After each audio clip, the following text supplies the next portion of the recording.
right here. Don't go anywhere. You are especially welcome to my YouTube channel. My name is Glory Elijah, and this right here is Frankly Speaking with Glory. I am the girl with the tea. I give detailed analysis of reality TV shows like Big Brother Naija, like Nigerian Idols, like The Voice Nigeria. You know, basically any reality TV show that actually interests you, it automatically becomes my interest as well. I literally carry on from my head.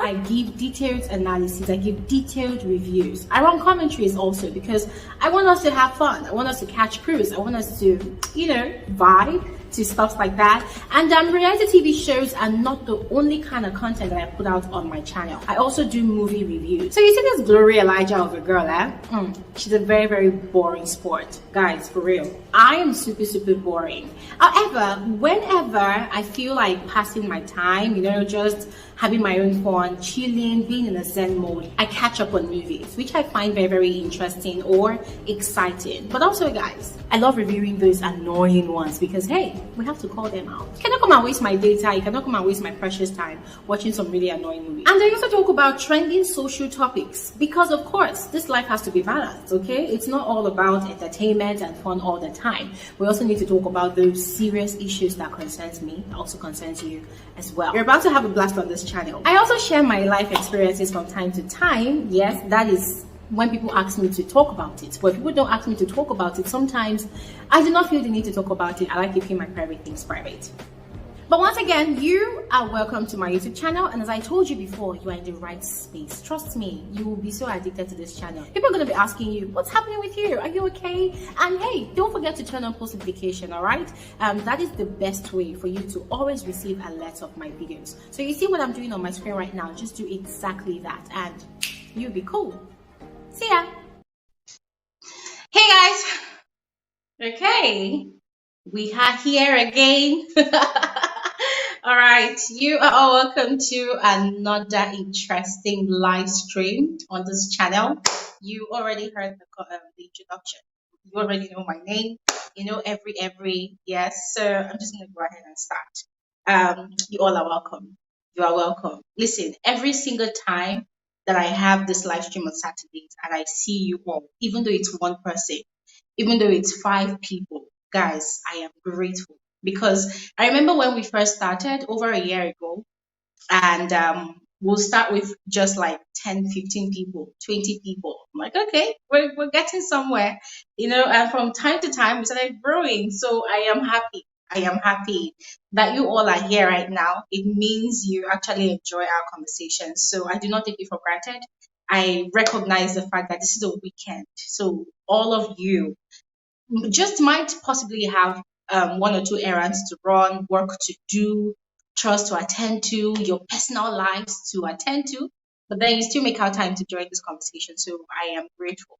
Thank you all so much. Okay, let me quickly do what we normally do on this channel. Just go ahead and check out those of you amazing people in the comment section. Okay, I'm seeing Chili's. Hi, Chili's.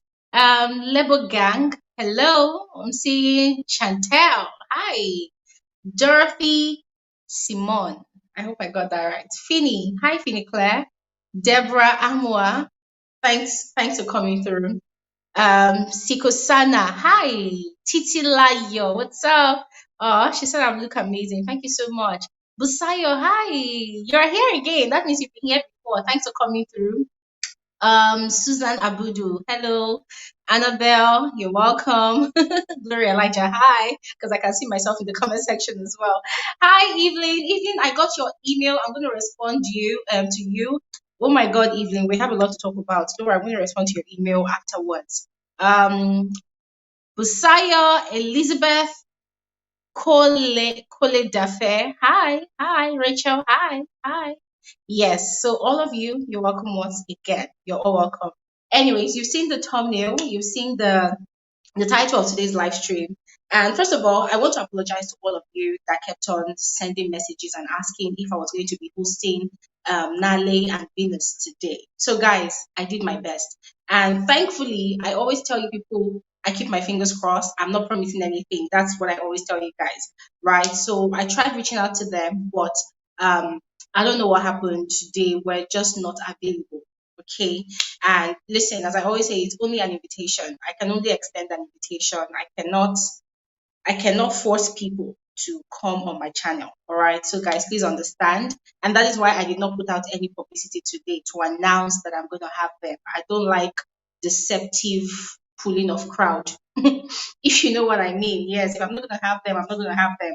So I did not do any publicity to tell you guys that, oh, I'm expecting them. They are coming. All right. Last week he was supposed to be in Tabby, but Tabby did not show up. So I just decided, okay, fine, until I see these housemates with me on my channel, like we're talking on the screen, before I want to start, making any publicity about it. If I'm not seeing anybody, I'm not going to put out any publicity, all right, so that I don't get our hopes high and then end up smashing it down.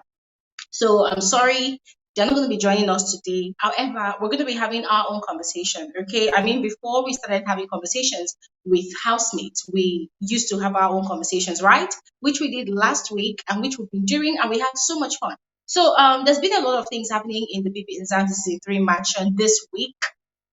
I vented partially on the video I put out this morning, and I decided that, okay, come what may, on this live stream, we're going to have more conversations because there are a lot of you that also share the same sentiments that I share about what's been going on in the week and in the house this week. So the essence of today's live stream is to have that conversation. All right. I'm going to go ahead and tell you guys the things I've noticed. As usual, Glory will always observe.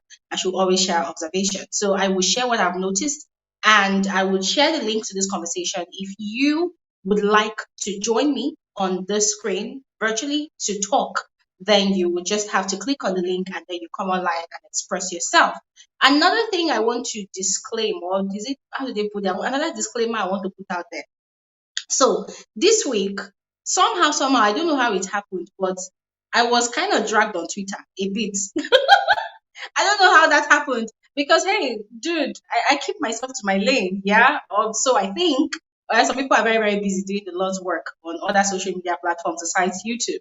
So I was kind of dragged on Twitter by the amazing Thato and Gash1 shippers. So these people literally have concluded on their WhatsApp group that for some weird reason, Glory Elijah does not like Thato and Gash1.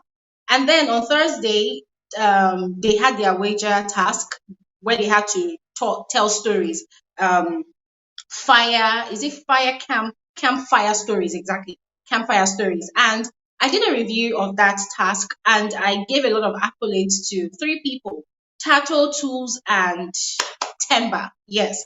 And somehow, a portion of that video found its way to Twitter, which is not really the first time because sometimes people just say, oh, Glory said this, and they pull it out of context. Then they take it to Twitter and then they drag and drag and drag. So a portion of the video found its way to Twitter, and some people were commenting and saying that, oh, they're actually surprised that I'm actually saying something nice about Thato for the first time, which is quite interesting because it was just very obvious that those people, they don't watch my videos, guys. They don't watch my videos. It was just very obvious. And well, what can I say? I wasn't really bothered. But then I had to say something. I had to put out drop a comment, and I'm going to explain that right now before I go into the proper conversation of this video. Listen, guys, what do I do on this channel? I review things, I analyze, right, and I say it the way it is. So I'm watching a show like Bbmzansi, and these housemates are doing XYZ, right? We are all aware they are here to play a strategy, they are here to play their game. As people that will always say, play your game. And so I am here as a viewer, I am watching the show, I'm observing things. I'm watching the housemates closely. What am I seeing? I'm seeing things that they're doing, that's happening. Some of them are being very, very genuine. Some of them are being deceptive. As a matter of fact, you can't even tell which of them is being 100% genuine because at the end of the day, 2 million rand, a house and a car is at stake. There's also 10,000 rands, to be won from the weekly Friday arena games. So these people will definitely do XYZ. They'll do a whole lot of things to ensure that they emerge the winner at the end of the season, right? So I'm seeing these things and I come on my channel and I talk about it. Now, some people get very, very excited when I say what I see about their faith. And then when I say another thing that I see about their faith that is not favorable to them, that does not really stroke their ego, they pick offense and they get really upset. And I'm wondering, why are you upset? Your faith is not perfect. I am not perfect. I am not perfect, and I'm fully aware I'm not perfect. And that is why whenever I put out a video, at the end of the video, I always put out that disclaimer that this is my own perspective. If it is what I saw on the show, I would state it clearly that this is what I saw. If it is me just basically analyzing, I would say that this is my own perspective. If you have anything contrary to that, go ahead, let me know in the comment section below. Hey, you all can attest to that as a fact. That is what I do. That is what I say. But some people will still get really irritated. People will still get very upset that you don't like Thato. You don't like Gash1.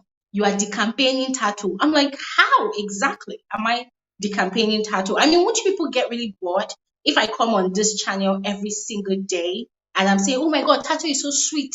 Gash1 is such an amazing human being. Oh my God, I love Gash1. I mean, won't people get really bored? Even me, I will get bored of myself. I will throw myself away in the bin. I'll throw myself away. So guys, let's learn to accept constructive criticism. All right, let's accept constructive criticism. I mean, I'm not the only person that is actually seeing what is going on. There are a lot of people that are watching the show that are agreeing with me that XYZ is happening on the show and they don't like it, and it's okay, because if 1 million people are watching the show, 1 million people definitely have different perspectives. And sometimes, if out of that 1 million people, 900,000 people, they share the same perspective, then come on, there's nothing wrong in that, because there must be something they have seen, right? So please, let's just learn. All this Glory does not like Thato, Glory does not like, I mean, is it everybody I don't like? This one's fan, they will come out and say Glory does not like Terry, Glory does not like Sistamara, Glory does not like Thembu, Glory does not. That was how initially when the show started, they said Glory does not like Mpho. Like, how does that really make sense? So let's just learn to take constructive criticism, all right? If your fave is doing something that is kind of weird and people talk about it, don't pick offense. It does not mean that people do not like your fave, all right? It only means that people are seeing the change, the dynamism in the house, and people are talking about it. And it also makes your fave relevant, to be very honest. If you think about it, it makes your fave very, very relevant. And trust me, in a show like Big Brother and Mzansi, it's about ratings, in case you don't know. It's about ratings. Forget viewers voting, blah, blah, blah. When your fave is like the most talked about, when your fave is that one person that the viewers want to see constantly, trust me, they have a longer lifespan in Biggie's house than the regular housemate that nobody is talking about, in case you do not know. So if I were you in any fan base or fan group or whatever, or any shipping council, if people are dragging or talking about your fave, be happy, wear it as a badge of honor that, oh my God, my fave is very, very important and is actually bringing content to the show. That's why people are talking about them. Just take it like that. Because at the end of the day, the show is entertainment. All right. Now, forget all this English I have spoken. I will still drag Gash1 and Thato on this live stream. So anybody that does not like it, please click on the link when I share it and come and drag me as well. And I will take it with all pride and sincerity, because it's not going to stop me from saying what I see. All right. Now, before we go into the Gash1 and Thato's conversation, let's start with the triangle. There's this thing, I don't know how many of you have seen it, but I have been seeing it and I'm going to talk about it. There's this triangle that has been brewing between Terry, Sistamara, and Mpho since on Monday, after the veto power gameplay. If you have noticed it, just go ahead. Let me know in the comment section below. Drop an FSWG team up. Just drop a team up. Let me know that I'm not the only one that actually noticed that. As you do so, let me quickly wet my throat.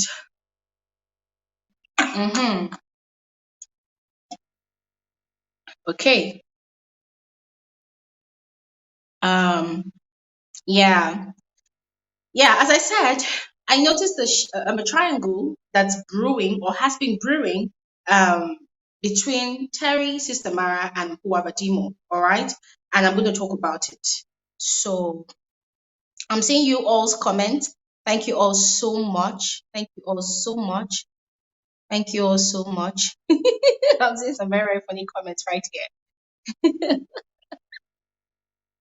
Oh my god, you are very hilarious. I'm seeing a lot of funny, funny comments here. Let me read some of them. This is very, very funny. Oh my god. Melissa said one day they will regret not accepting your invitation. Being humble pays CBU. Well, my dear. Anyways, Mamo said I love Tattoo and Gash1, but they are boring now. There is no vavavoom there. Yeah, I can relate with that. Faiz, hi Faiz, how are you? Yeah, so please don't mind draggers. Gloria Raja is really not bothered. Um, Faiz said I don't support any cancel culture. That thing is so alien in my dictionary. Almost said Tato and Gash are so boring. If you take them away from each other, they have nothing to offer in that house. Period. That's on period. Uh, let me see. Okay, so Zane said Tato is focused on a journey for a man. She's not willing to support Gashon to make his millions. She might jeopardize it. Funny, I see something like that as well. Friday said in this channel we are not agreeing with any shippers. Exactly. Yeah. Let me see. Zane said Tato is looking for personal satisfaction from relationship. She's not thinking how all this can hurt Gashwan's bag. My dear, at this point, you don't even know who is playing who anymore. Mm. Yeah, Bridget said if there is one person who watches the show 24/7, it's definitely you, Glory. You have the to analyze the show perfectly and you back it up with evidence. Don't mind crazy people being offended. Thank you very much. Yes, there's a lot of comments right here. All right. Vigo said, "Hi, Vigo. It's nice to see you here." Ellen, nice. Ellen said, "Glow the truth parts. Hey, pepper us with the truth. Exactly. We're going to be doing a lot of peppering on today's live stream. Don't worry, it's coming like a bomb." Virgo said, "This morning, Terry was buying face from Mpho by claiming Lee will use that, but how?" My dear, don't worry. We're going to talk about all these things. See, I just want to ask you guys a favor. By the time I share the link, yeah, just click on the link and come online. Let's talk. There's a lot to talk about. But as I said earlier, let's start with the Terry Mpho and Sistamara's strange relationship that's going on. And listen, anybody that gets offended, I'm sorry in advance, but I'm going to go ahead and say it. So I've been watching the show more intently than I've been watching it all this while. Like I've been noticing a lot of things, guys. And you know why it's more interesting? It's more interesting because there are only 8 housemates left. So it makes these 8 housemates more visible, right? They can't really hide. They can't really hide. The only 2 people that hide are Gash1 and Thato. So this is what they do. Whenever they are caught up in the 8 housemates group, they always look for a way to steal out of that group, to go and position themselves in a corner of the house where they know that the camera is facing them, that the camera is going to be focused on them. So when they go and position themselves there, then they start playing their love effusively, like they now start overdoing the love. They overdo it, they overkiss, they overtell each other, "Oh baby, I love you, baby, I love you, baby." And to be very honest, it's now very, very irritating and boring. I'll say it again, boring. Yes. And as I said, they always now position themselves in strategic locations of the house where the cameras are very, very visibly, focused on them. So that is when they play their romance. And again, let me even say this: whoever is the cameraman that is always on duty when Gash1 and Thato are playing their romance, may God have mercy on that person. That person will not choke me with Gash1 and Thato's sins because, like, dude, there are 8 housemates in that house. Can you at least rotate the vision? Like, you don't have to choke us, the viewers, with Gash1 and Thato. It's overwhelming. It's overwhelming. If it was Kayode or Bibi Nigeria, then I know that I'll start screaming, "Kayode, 7 years for you, 6 million years for you." But this one, I don't know. The cameraman, like, it makes it so obvious. Like, it's like he's trying to tell us, the viewers, that the only content in the house moving forward is Gash1 and Thato. So deal with it. It's like the guy is giving us ducking of the neck. Like, we must swallow it. Like, dude, or whether you are male or female, whoever you are, it's okay. I get the message. Like it's too much now. Okay, let me not just jump into Gash1 Thato's conversation immediately. Let me just continue with what's their name? Terry, what's there? Yeah, Terry, Sistamara, and Mpho. Now, guys, how many of you have noticed that ever since the game of the ultimate veto power ended on Monday, Terry has been working harder than the devil to be in Sistamara's good books? How many of you have noticed? Have you been seeing all the strippers dance moves that Terry has been giving to Sistamara this week? Have you noticed how many times Terry has lifted Sistamara, carried Sistamara, offered water, offered food? Like, Terry is literally babying Sistamara around, and it's become some kind of competition between herself and Mpho for Sistamara's attention and affection and loyalty. How many of you have noticed that? And this is me I'm pointing this out to let whoever that cameraman or woman is, to let them know that, listen, it's not only Gash1 and Thato that's the content in that house. There's something actually happening between these three people, Terry, Mpho, and Sistamara. But that bloody cameraman is not allowing us to see something. Only, I love you, baby. I love you, baby. That's what they want us to be seeing every time. Hell no. We're not subscribing to be seeing that crap. But let's just focus on this one. Terry knows that she's at risk of being saved and replaced, or probably replaced with someone else, if Sistamara eventually emerges the ultimate veto power holder. I don't know if you guys are aware, but let me put this into perfect perspective. Let me explain this to you all. Now, if you had followed the Pepper Dem Gang season of Baby Naija and the Shine Your Eye season, you would have seen how the ultimate veto power was fully utilized. Guys, it was brutal. Let me tell you, in case you don't know, it was brutal. Now, during the Pepper Dem Gang season, who won the ultimate veto power? Fraud. Fraud won the ultimate veto power. What did Big Brother ask him to do? All the housemates, they had a Bet Naija coin, gold one, right? And I think each person had their name on it. I can't remember, but those housemates' Bet Naija coin was put in a sack bag. Now, it was given to Fraud. Fraud was supposed to stir it up, put his hand inside, and pick out one name. The name he picks out is the name of the housemate that will be evicted. Guess what? Fraud does not have any problem at all with Diane. As a matter of fact, Diane was the darling of the house. Fraud was friends with, what's her name, Mercy, yeah? And then Diane was Mercy's baby in that house, basically follower. And then Fraud put his hand in that bag and he picked out Diane's coin. And that was how Diane, who had only been up for eviction that season, I think only once, that was how Diane was automatically evicted from the show. A week to the finals, guys. That was how brutal the ultimate veto power was utilized in season 4 of Big Brother Naija. During the Shine Your Eye season, this one that just ended, who was the ultimate veto power holder? Emmanuel. Yeah? How did Emmanuel utilize his ultimate veto power?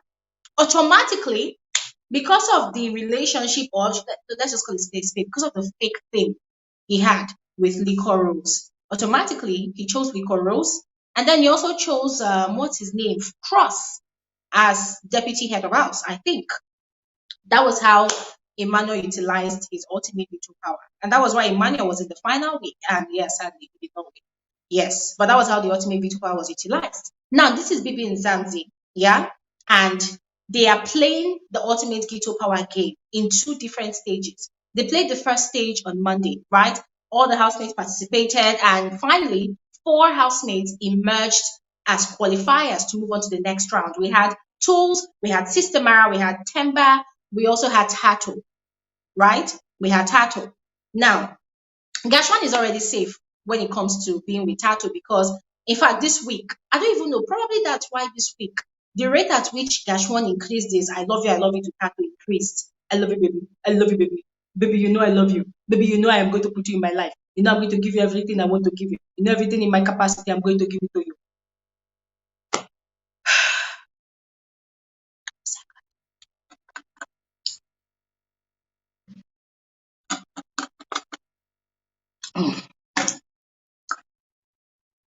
I'm burning. I'm burning. I'm tired. Like, guys, it choke. I'm had it up to here. I don't even know how to deal anymore. I'm had it up to here. But this week alone, the rate at which Gash1 has confessed his love to Thato. Oh Lord. If a man could propose to a woman 1 billion times, that is Gash1. Gash1 is proposal itself. He has proposed to Thato for marriage 1 million things. But I'm coming to their own gist. Let me not debate. I'm trying not to debate because the thing is hot in my head. So James Hansen. So as I was saying, so four people emerged as qualifiers to move on to the next round for the ultimate veto power gameplay, which is going to happen on Sunday, according to how Lawrence told us. It's going to happen. Now, look at it this way.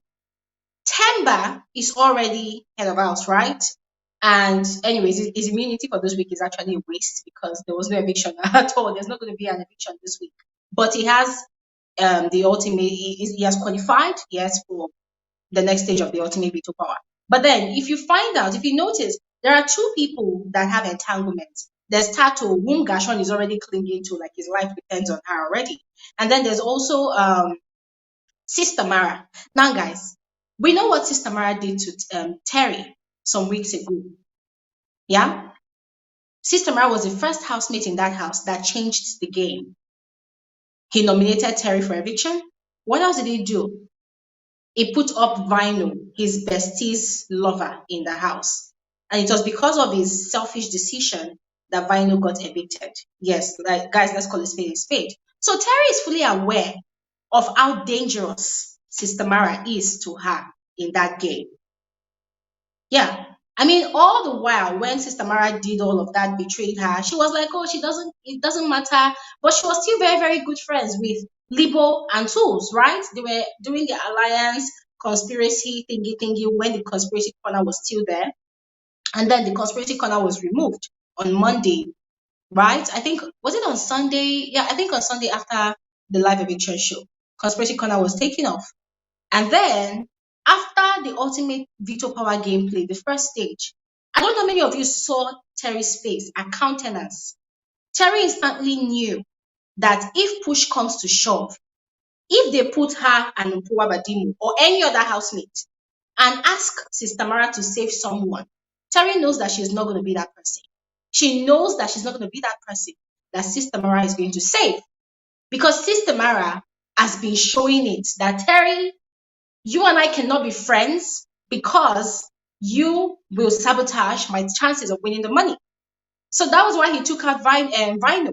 So Terry is fully aware of this. So what strategy did Terry come up with? She came up with a strategy of boot licking. And that is what she has been doing all week. So when I say that Terry has been working harder than the devil, I know what I'm talking about. She's been extremely nice, extremely attentive. Anywhere Sistamara is seated, you will see Terry there. If they are playing, you will see Terry there. And mind you, as at last week, after Ntabi was evicted from the house, guys, Mpho was kind of alone. Yes, but then automatically, Sistamara, who is also very smart, noticed that, okay, Mpho survived eviction last week. She has survived again this week.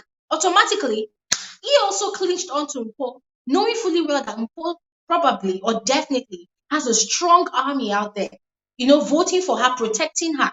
So Sistamara is hanging on to Mpho by virtue of the fact that she has been saved over 5 times during eviction.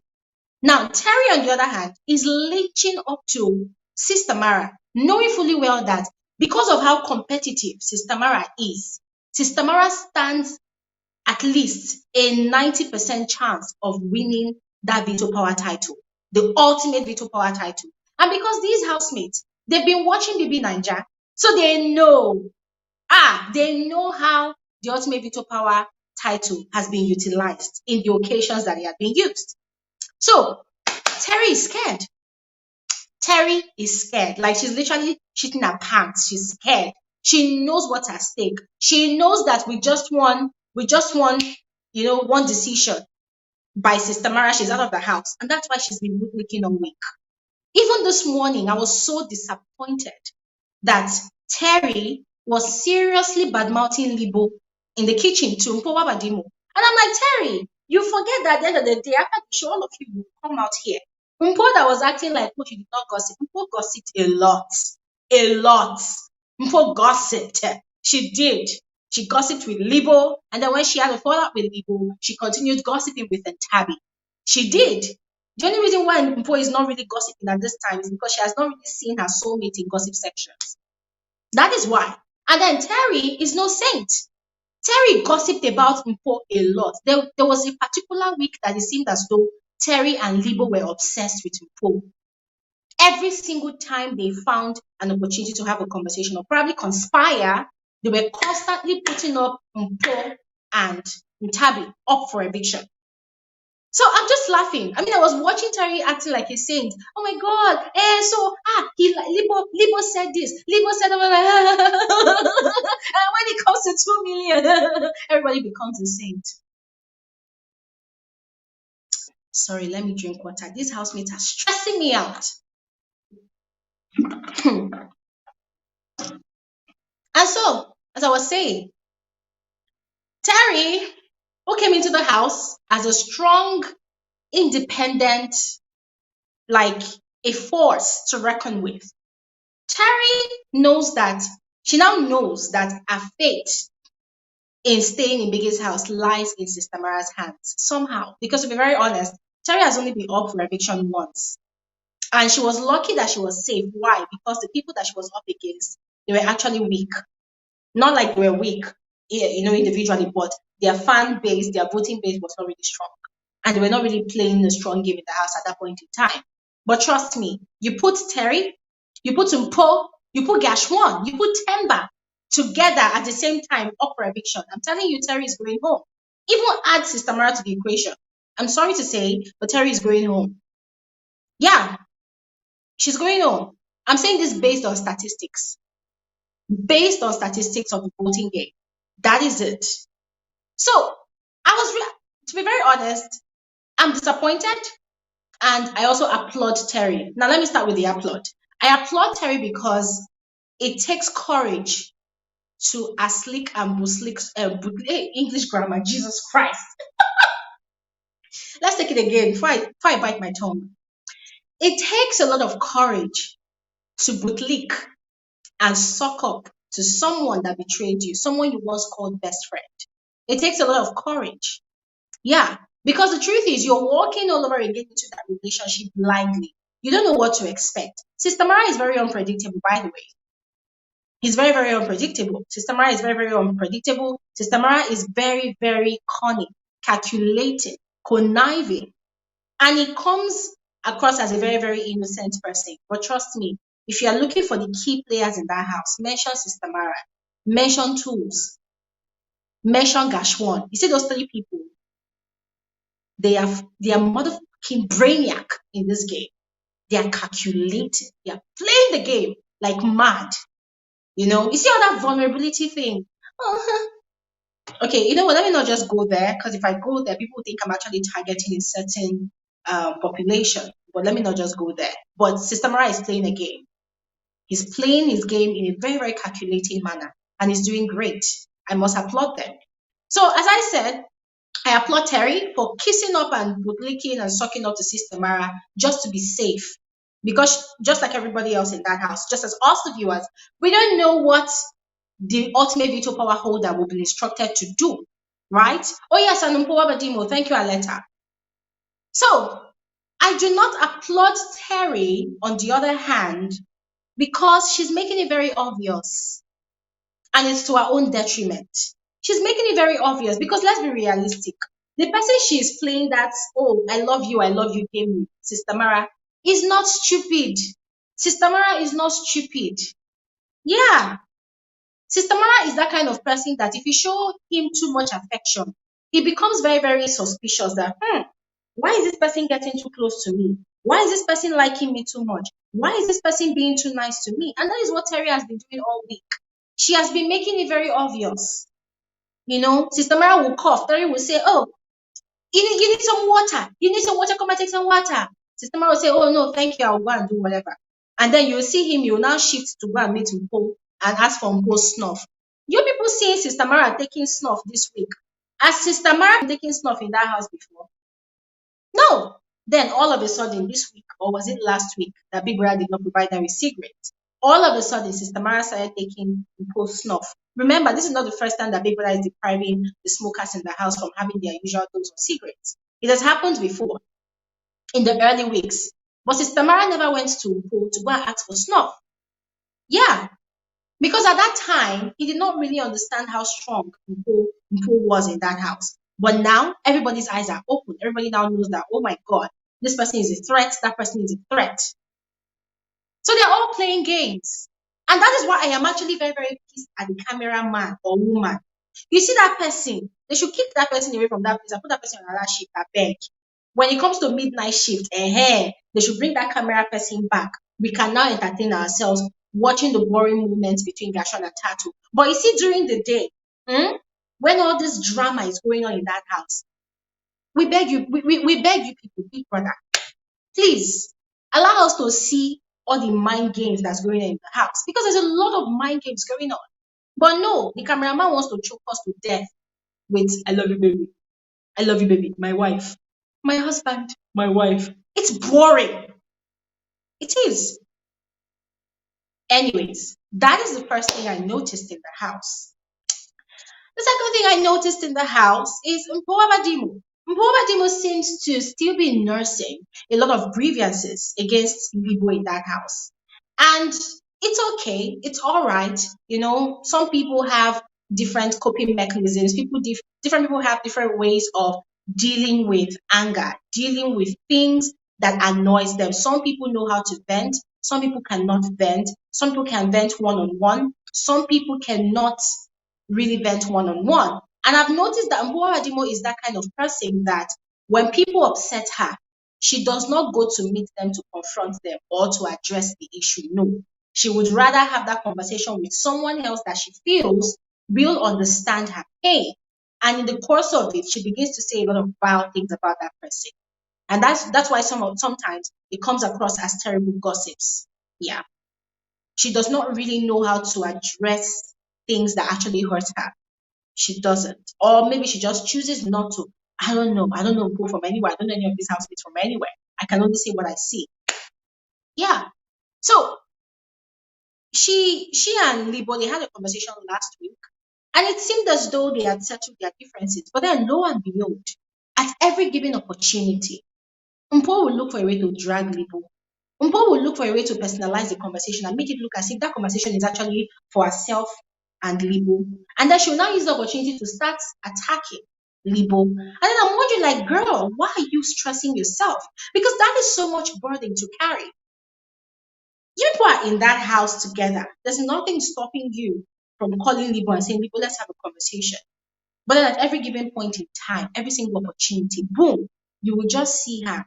She will just take it on. Let's start with the example of when Grandpa Tools was, what was he doing? When he was attacking Libo, that Libo's workout routines are too difficult. That one, I have said what I want to say about Tools. And I will say it again. You guys found it funny, guys. Me, I didn't find it funny. I was actually saying what I am saying, what I'm thinking. Listen, if there was no workout session in the morning since this show started from day one in Biggest House, trust me, Tools would have grown bigger in size. You see that his head would have been shining more than the way it's shining. Yes, due to too many cholesterols in his bloodstream, would have been shining more than that. I'm telling you guys, he'll be wobbling around the house like a pregnant woman. I'm telling you. Because come to think of it, you cannot be comparing workout sessions with biggest task in the house. But I don't want to dwell on that because I already did a video talking about it. But the reason why I brought that conversation up is because on that very day, it wasn't only Tools that actually pissed me off. Mpho also pissed me off. What did she do? They were having conversations about, workout and stuff. And then Mpho started talking about, Libo, you are very this, your style is very hectic. Like she took it personal. And she started making reference to personal issues that both of them had. Although she wasn't very explicit about it, but people who knew. And once again, I was very disappointed. Because I just feel like, Mpho, you are going to continue hurting yourself because the truth is, Libo has moved on. He has moved on, and now it's looking like Mpho is the one that is finding it hard to move on. Yeah, it's looking like Mpho is the one that's finding it hard to move on because like this morning now, she was having that conversation with Terry in the kitchen. All of a sudden, she brought in the conversation of Libo did this, Libo did that, Libo did, and it's exhausting. It's exhausting. Now, another thing, pardon me, guys, I'm deliberately, saving Gash1 and Thato's conversation for the last because I know that it's going to be a lengthy conversation. This is going to be the second to the last anyways. So another thing again I noticed is the rate at which the housemates discuss the game. Now, this is not me trying to compare Bbmzansi to Bbnaija at this point, but it has to be said. One thing I will always admire about the biggie of Big Brother Naija is his ability to severely warn the housemates, strictly, and punish the housemates. Yes. Sometimes people will say, his punishment is too much. I say, no, give them more. Make them know, say, we didn't come to play. In Bbnaija, they no born the housemate well. Who are you? Who is your daddy? Even Kidwaya tried it. He received a lot of punishment. Punishment and what was that? Reprimanded. He received a lot of that. Scoldings and all of that. In Bbnaija, you don't discuss the game, even though you've watched it before. I mean, there's nothing wrong in watching the show. I always define housemates who understand Bbnaija and Big Brother game as housemates who, for instance, they are preparing like they're going to write an exam. When you want to go and write an exam, you definitely have to study for that exam, right? You can't walk into the exam room not knowing what to expect. So you do your own bit by studying the exam. So it's quite natural and it's commendable or recommended as well for people who want to go and participate on the show to study the show. At least you know what to prepare your mind for. You talk to your ex-housemates, let them advise you, what did you experience? How did you cope? What was your mental state when you were in the house? Things like that. It's okay, it's all right to watch the show, to learn the show. But in Bbnaija, it's not allowed to discuss the show. Because when you discuss the show, it's like you are giving ideas to who? You're giving ideas to the viewers on how to campaign for you, on how to vote for you. But it seems to be in Mzansi, these people are constantly indirectly campaigning, subliminally sending messages to their fans. And this biggie, I don't know whether he's sleeping in that control room where he is. The only kind of warning we are hearing is check that you're wearing your microphones correctly. I mean, this is week 8, and Big Brother is only just realizing that Thato and Gash1, they gossip a lot. People that have been gossiping for the past 3 weeks now. Oh, this is week 8. And people that are just realizing that, some housemates, they don't wear their microphones correctly. Like, for real? I highly recommend that Big Brother should also be punished. Yeah, that's what I recommend. Big Brother should be punished. He deserves to be punished because he has been very naughty. And he has been neglecting his duties as the host of that house. If your host is not serious, then the guest will not be serious. As far as I'm concerned, Biggie, the host, has not been serious, so he needs to be punished as well.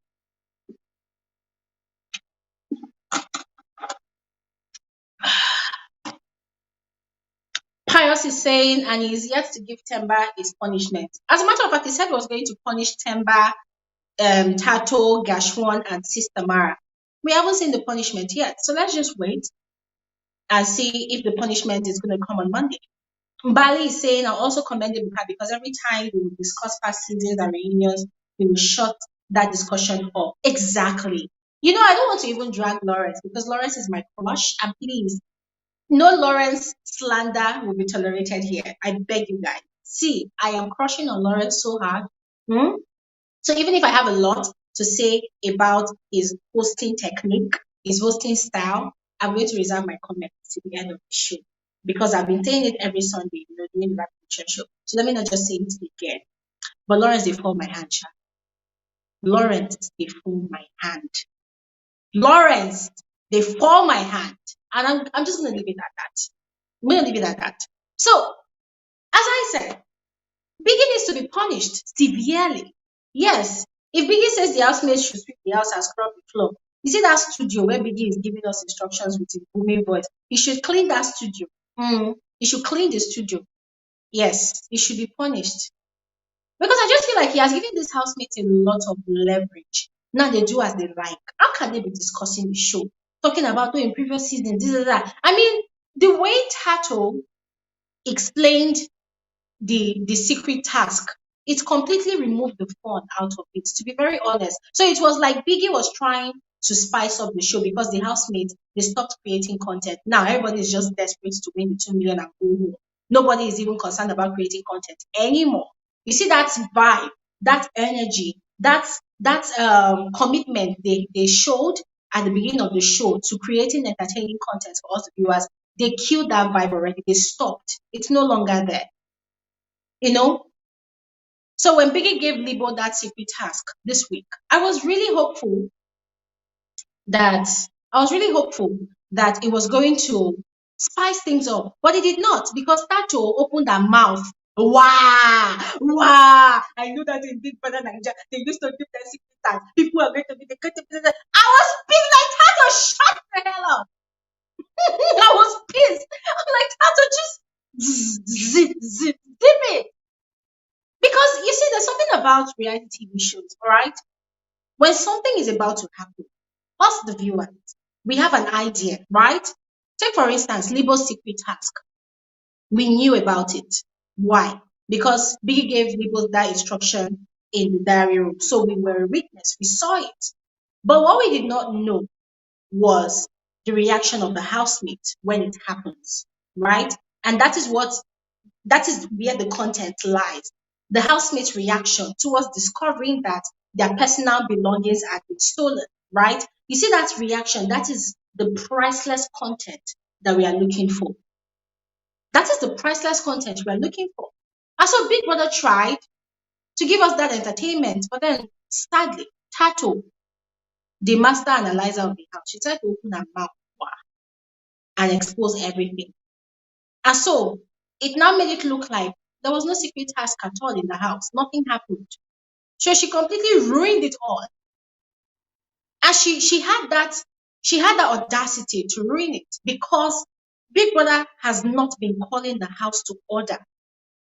When they start sitting down to analyze the show, on Sundays during the eviction show, Lawrence does not call them to order. He does not. This is Ebuka's job. And Ebuka has been delivering with Baby Nanja on Sundays. When the housemates are discussing the previous shows, how big it is, Ebuka always warns them to stop. And when Biggie of Big Brother Nigeria discovers that they are not stopping, he gives them a punishment. But Bbmzansi, but wait, guys, let me even ask you people a question. You people in South Africa, I don't understand why. Because to me, I feel as it seems as though Lawrence is scared of his housemates, and it also seems as though Biggie is scared of his housemates. Is there something that is going on that I don't know about? Can somebody please help me out? Tell me. Why does it seem as though Lawrence is scared of these housemates? Because there are questions that Lawrence should be asking on Sundays, conversations that Lawrence should be exposing. Oh, somebody is saying that Lawrence is giving a script. I know. Even Ebuka is giving a script. Yeah, I know. I mean, they are all giving a script as far as I'm concerned. They are all giving a script because trust me, Ebuka or Lawrence, they cannot sit down 24/7 as I do watching the show. They will not. They are influencers in their own right. They have other deals, other businesses, other jobs that they do during the week. So they are not going to sit down 24/7 and watch the show as Glory Elijah does. No, they are going to do their job by script.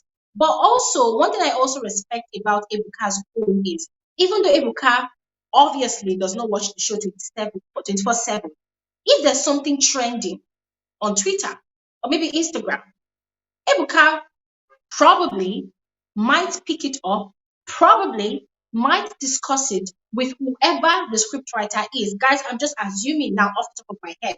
I'm not saying that is what exactly happens, because if you think about it, the way Ebuka comes and attacks the housemates with those questions, it does it like someone that also did his research.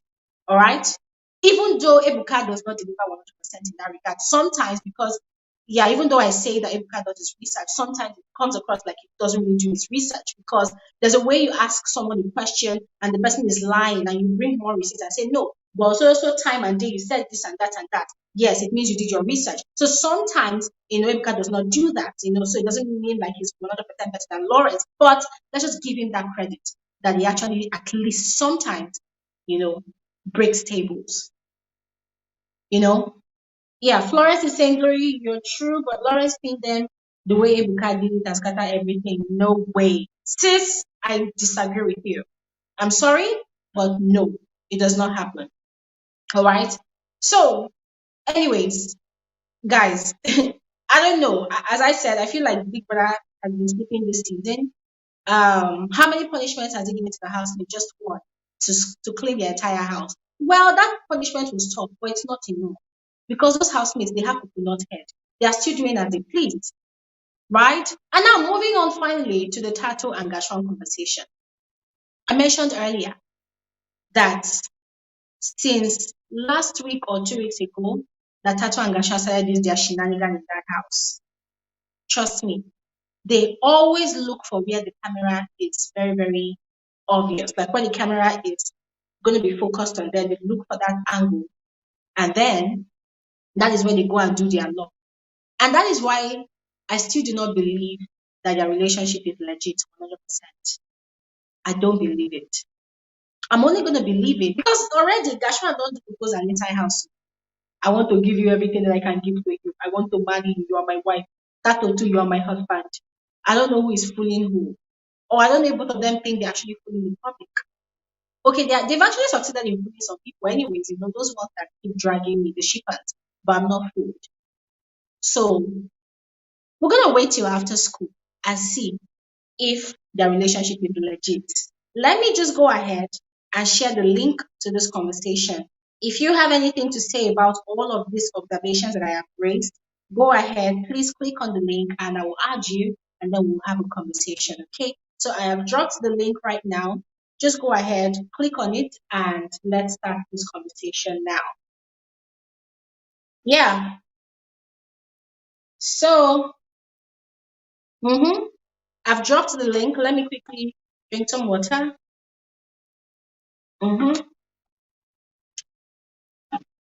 So who wants to join me here first?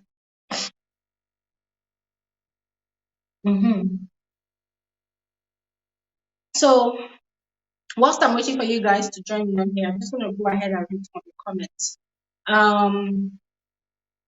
MK Black is saying Thato and Gash ship is boring.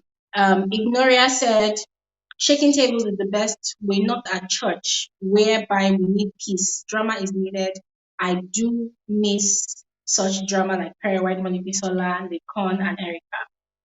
Okay, so Aderonke, your devices are not connected to your Wi-Fi or your network, whichever one you're using. So please go ahead and connect your devices, all right, so that you can join the live stream. I'm trying to add you, but I can't add you because your devices are not connected. So try and connect your devices, okay? Trey Movat is saying, yes, my dear, take water, it's good for the body. Yes, of course. Cindy is saying, Glory, you don't want to compare, but you are comparing. I think that video of Mzansi is afraid of South Africans because South Africans have too many rights that can jail him after the show. That is quite interesting.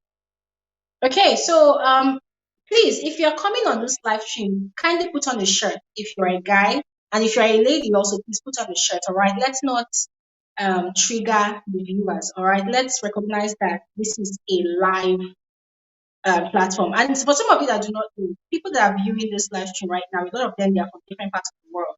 So you don't want to expose yourself unduly, all right? So if you are not wearing a shirt, please wear a shirt. Whatever it is, try to look decent and covered, all right? So that you look presentable. Okay, so we have Precious here. Hello. Hi, Glory. Hi, Glory. Beautiful. Hello, Glory. Hi, I can hear you. Can you hear me? Glory. I can hear you. Can you hear me? Thank you, Glory. I'm so happy to be here. Yes. Yes, I'm so sorry about my background and the fact that I don't have a shirt. I'm sorry about that, but I just had to come on. It's fine. You look good. You look great. Okay. Yes. Thank you, Glory. So talk to First me. and foremost, I'd like to commend you firstly on what you do. Sometimes I Thank get very angry with you, Glory. I'm like, Glory is attacking my favor. But you always bring it correct and you always bring it hot, hot. So I want to you. congratulate you on that, on keeping it constant. I've been watching you since Pepper Dem season, and we had a little Wow. fight. Yes, we had a little fight during lockdown season because you were against my Oh, faith. But I've been here. Okay, now I wanted you to give me the question. Are we talking about Thato or are we talking about everyone else? okay. So I mentioned a few things I observed during the week. So there's Thato and Gash1. There's the triangle between Sistamara, Tools, and Terry. There's a Bbmzansi as a person, and then there's Tools as a person. So anyone you want to attack, go ahead. Okay, I'll be very quick, Glory. I watch the show like you. I don't watch it for the sake of entertainment. I also look at moves, at strategic everything. But I will say there's something you caught on that I didn't catch on, which was the story about Terry. I wasn't looking at how Terry's moving, but since you mentioned it, it made sense because there was a time where Sis Tamara said to Terry, this today, said to Terry, you're a bully. And Terry did not respond. And I was so shocked. I was like, why is Terry allowing someone to call her a bully? And then you made your analysis and then it clicked. Oh, that's why she's actually ass licking for the veto. So you're absolutely right about Terry. Then I come to Sis Tamara. Sis Tamara is a game player. I'm a Timber fan. I don't fear Mpho. I don't fear Gash. I fear Sis Tamara. That one is a Honestly, powerhouse. People are fearing the wrong people. Mpho and Gash yeah, are nothing compared to Sis Tamara. I yeah. believe that the only person who can take the money from Temba is Sis Tamara, not Gash and Mpho. Not Gash. That girl is a game player. Oh And then God. to end it off, with Thato and Gash1, this is what I've noticed about Gash1. They first made a pact with Temba when they realized that the CBD, the summer nights or summer days bedroom was under attack to save the girls. So Gash started with Yoli. That whole thing with Yoli was strategy to create content in order to try to save Yoli. And it didn't work. Then they came back to the conspiracy corner, and then Temba and Gash were like, we now need to save Thato. Then Temba was like, I can't do it. She's too weak for me. Because you know how Temba always says that Thato is, insecure. And then Gash was like, okay, I'm going to do it. So what Gash did with Yoli is what he's doing with Thato. So I don't understand why people act like they're not watching the show. It's all a strategy to try save the girls. He did it with Yoli, and now he's doing it with Thato. So that's what's happening with Thato and Gash1. It's not love. I don't know where people are getting love from. And to top it off, Glory, this is my last point. As a Timber fan, he's reduced to being the normal winner of Bbmzansi because he's from the hood. He relates with most of us and all of that. But I hate that narrative because, yes, he does relate with most of us, but Timber is very smart. He's strategic in every way he moves. So that's what I wanted to do while I was here, to say, let's not reduce Timber to the fact that he's from the hood. Timber is playing this game very smart. He reminded us that this is a game. He actually reminds me of Pere without the sabotage.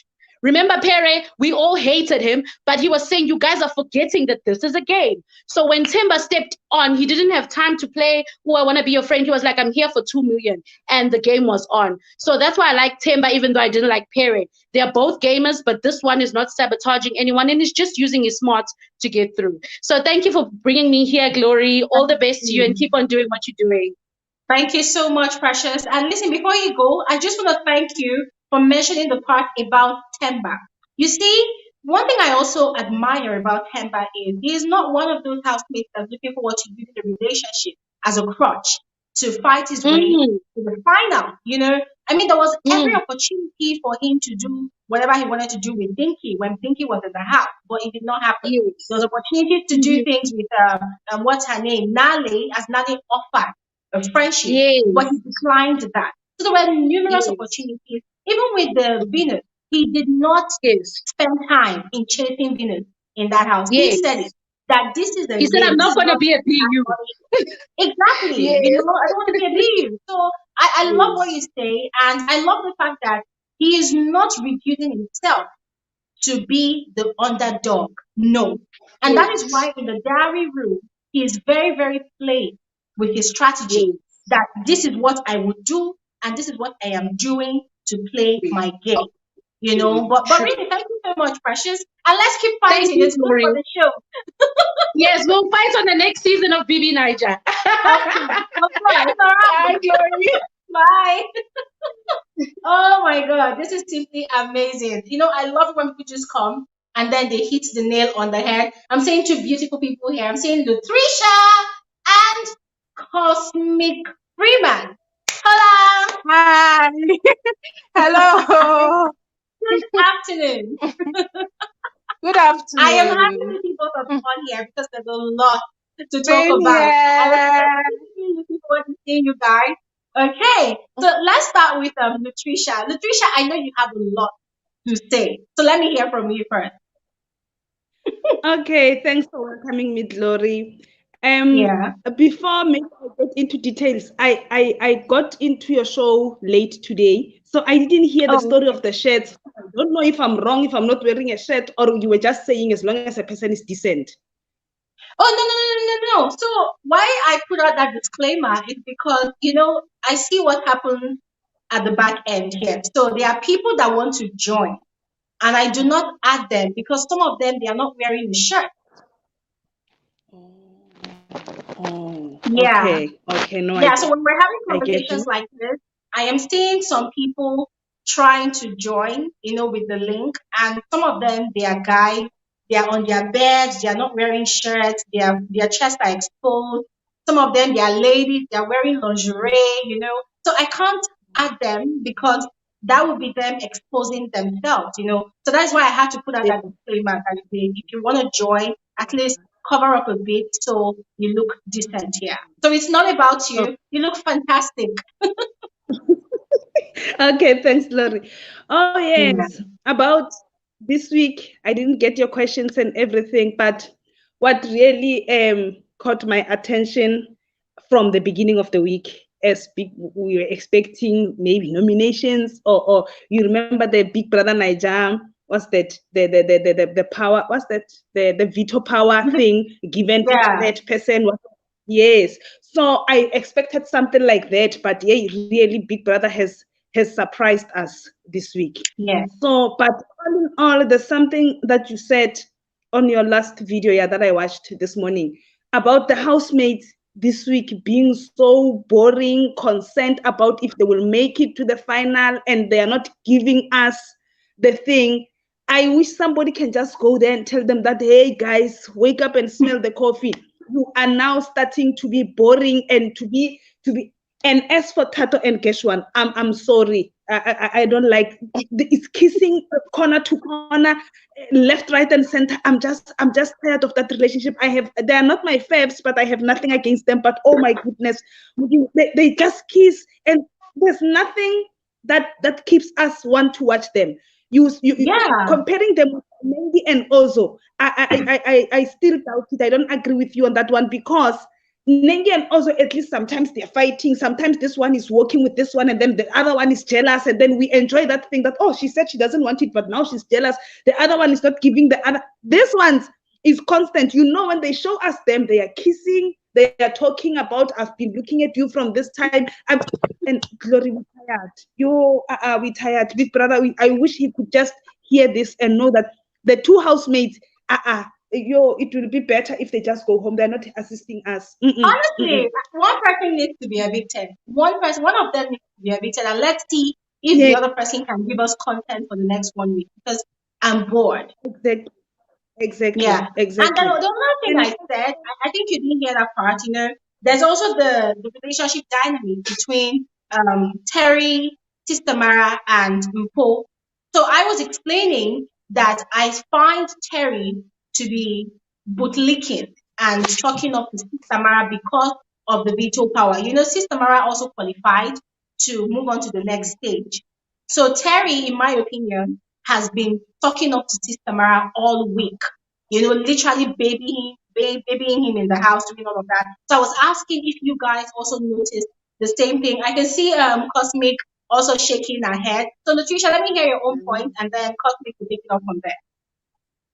Yeah, I've also seen that Terry is playing a game of being naughty. She's trying in my opinion, I think she's trying to win their favor. To also to tools as well, in case one of them wins the veto power thing, so that if she is up, because I think she knows that definitely she will be up, then Yes. it's in her favor. But because she Mm. doesn't know her strength by now, that is Yes. she a strong person or what? Mpho doesn't worry like Gash1. I don't think they are worried those, because they've been there, they've been on the chopping board and they survived. So I think they are at that moment. But Terry is playing a game here. She's now this good friend.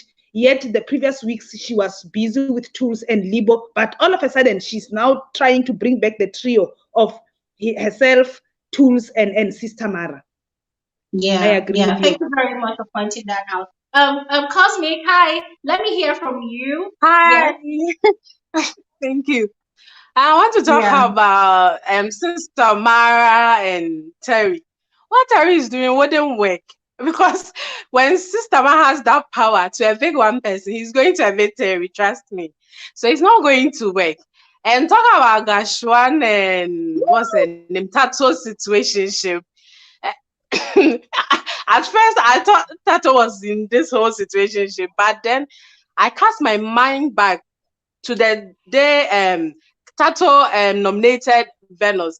She told Biggie that she did that because she knows when they are both up, Venus is going to leave. So this whole thing is a strategy. I don't think Thato is in love with Gash1. She's trying to play her game and she's playing it safely, thinking she's also playing the player. That's Gash1. And it's so annoying that you see both of them and you have to stop watching the whole show. And you go back and come back and they'll still be doing this lovey thing, and it's so irritating. I don't Yeah. like it at all, but then so that is it. Yeah. Thank you That very is much, what I wanted Cosmic. to say. Thank you, Cosmic. So we have Okay. Florence here. Hi, Florence. Hi, Glory.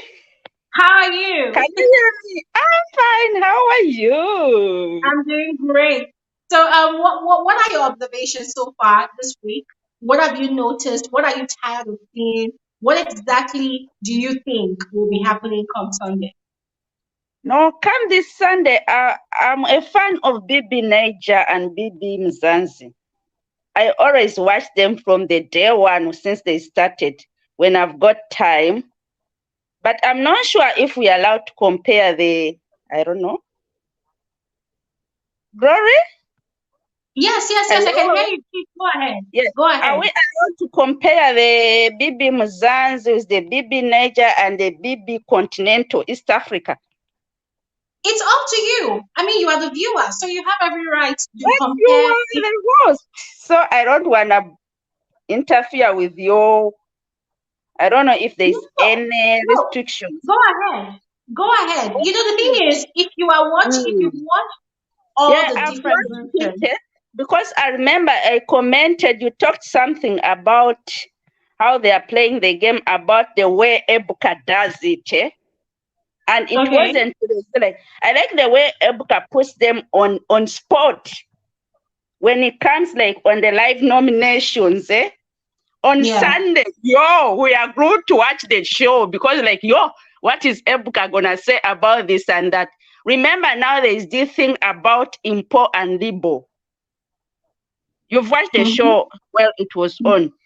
They were in a relationship, then something happened. Yeah?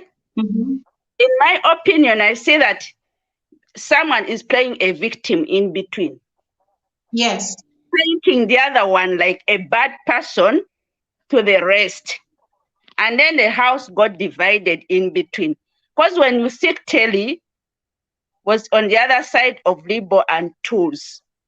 Now during this week, you see that Shem Import tried like to explain what really transpired in between.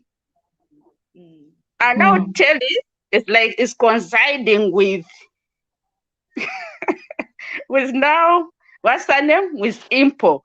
Which seems like if now Lawrence is coming today on Sunday, I understand there may not be evictions.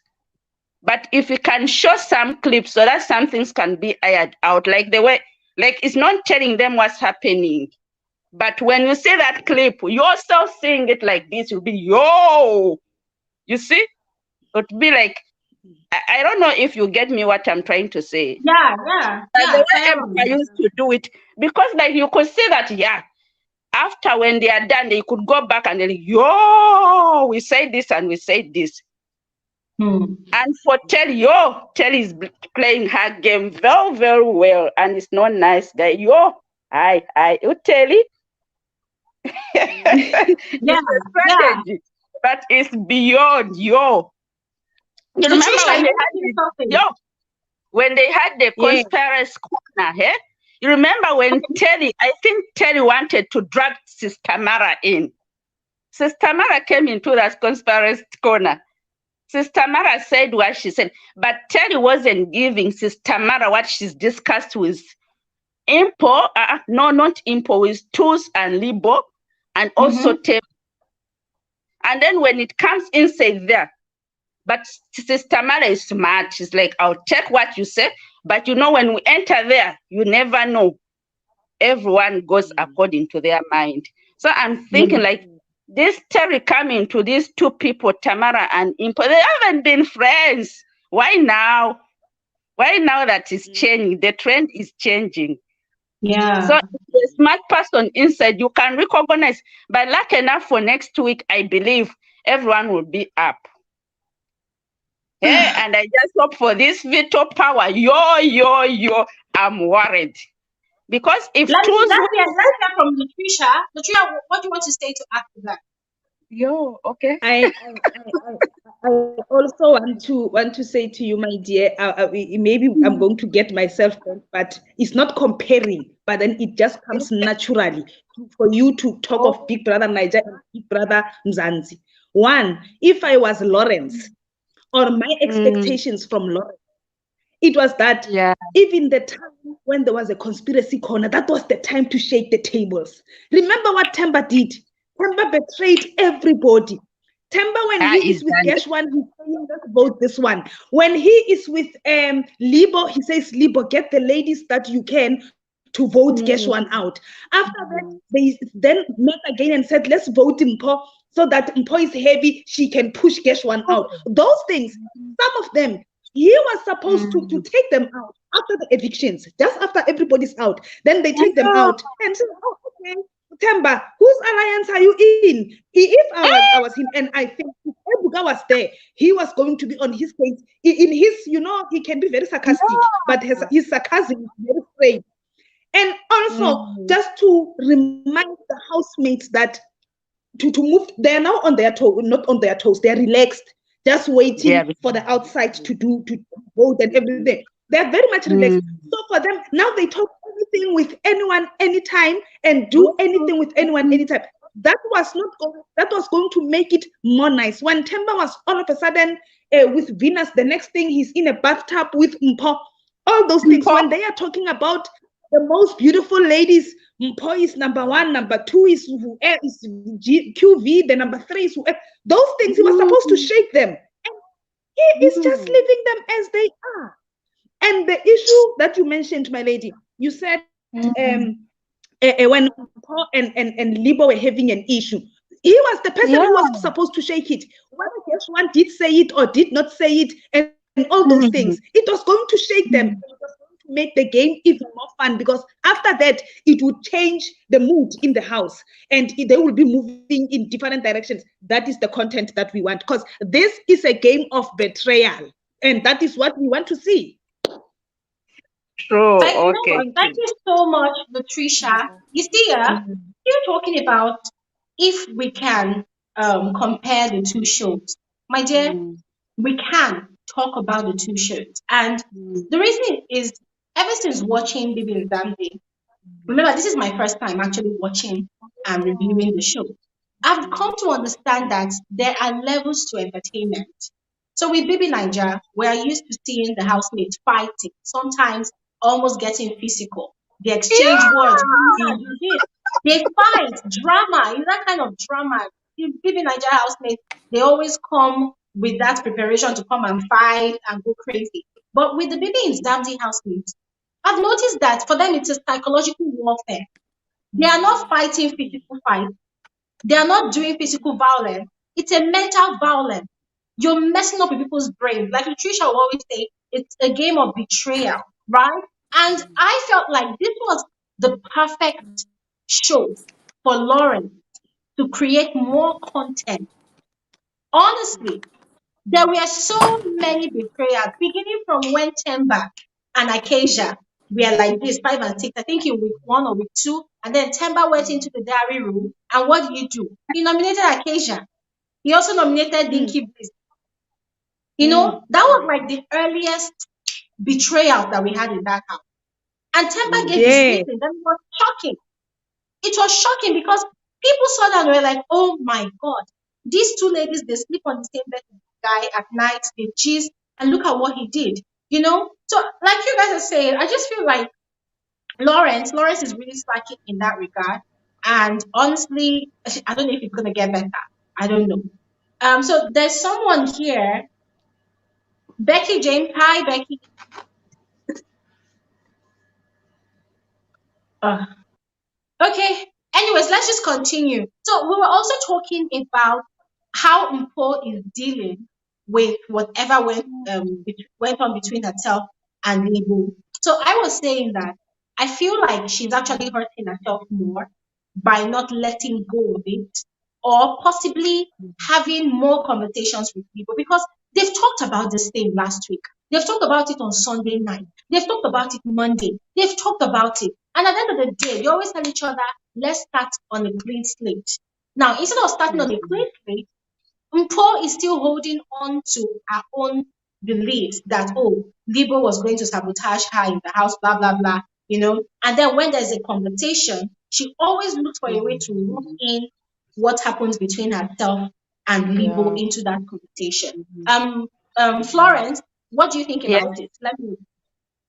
No, the way is it Patricia?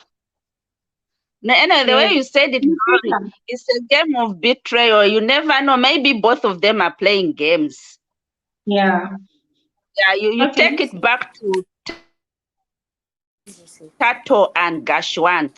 You can really see that. I don't know what people outside will say about my view about Thato and Gash1. But in my view, I'm just worried about Thato because you see, Gash1 has got so many personalities, just playing his own game. The way you said, but he had a thing with what's that girl who left? Uyoli, yo. And now from the day quick you are into this one, yo.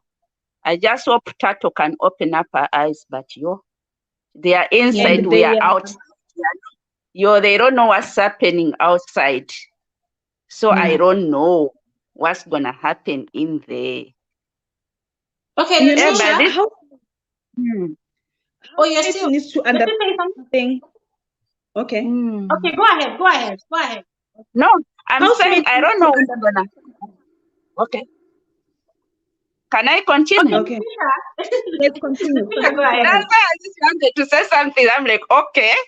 Yo, I really do not know what's gonna happen this Sunday, yo. But I was saying, yo, I sincerely speaking, we've got our favorites. Mina, I won't say my favorite. I'm not a South African, though I'm here in South Africa.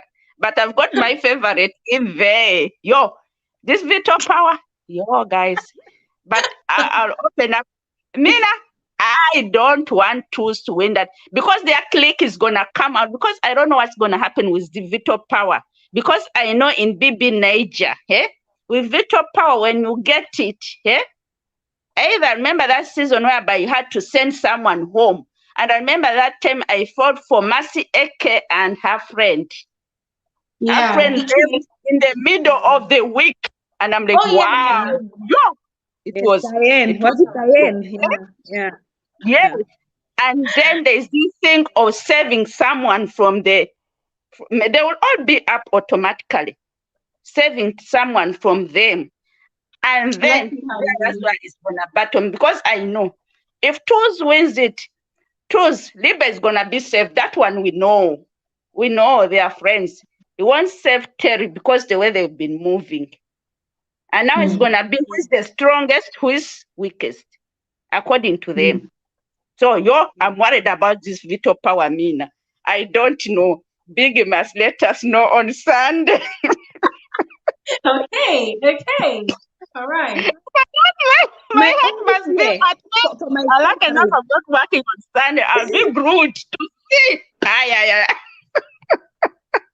Lakeisha, please carry on.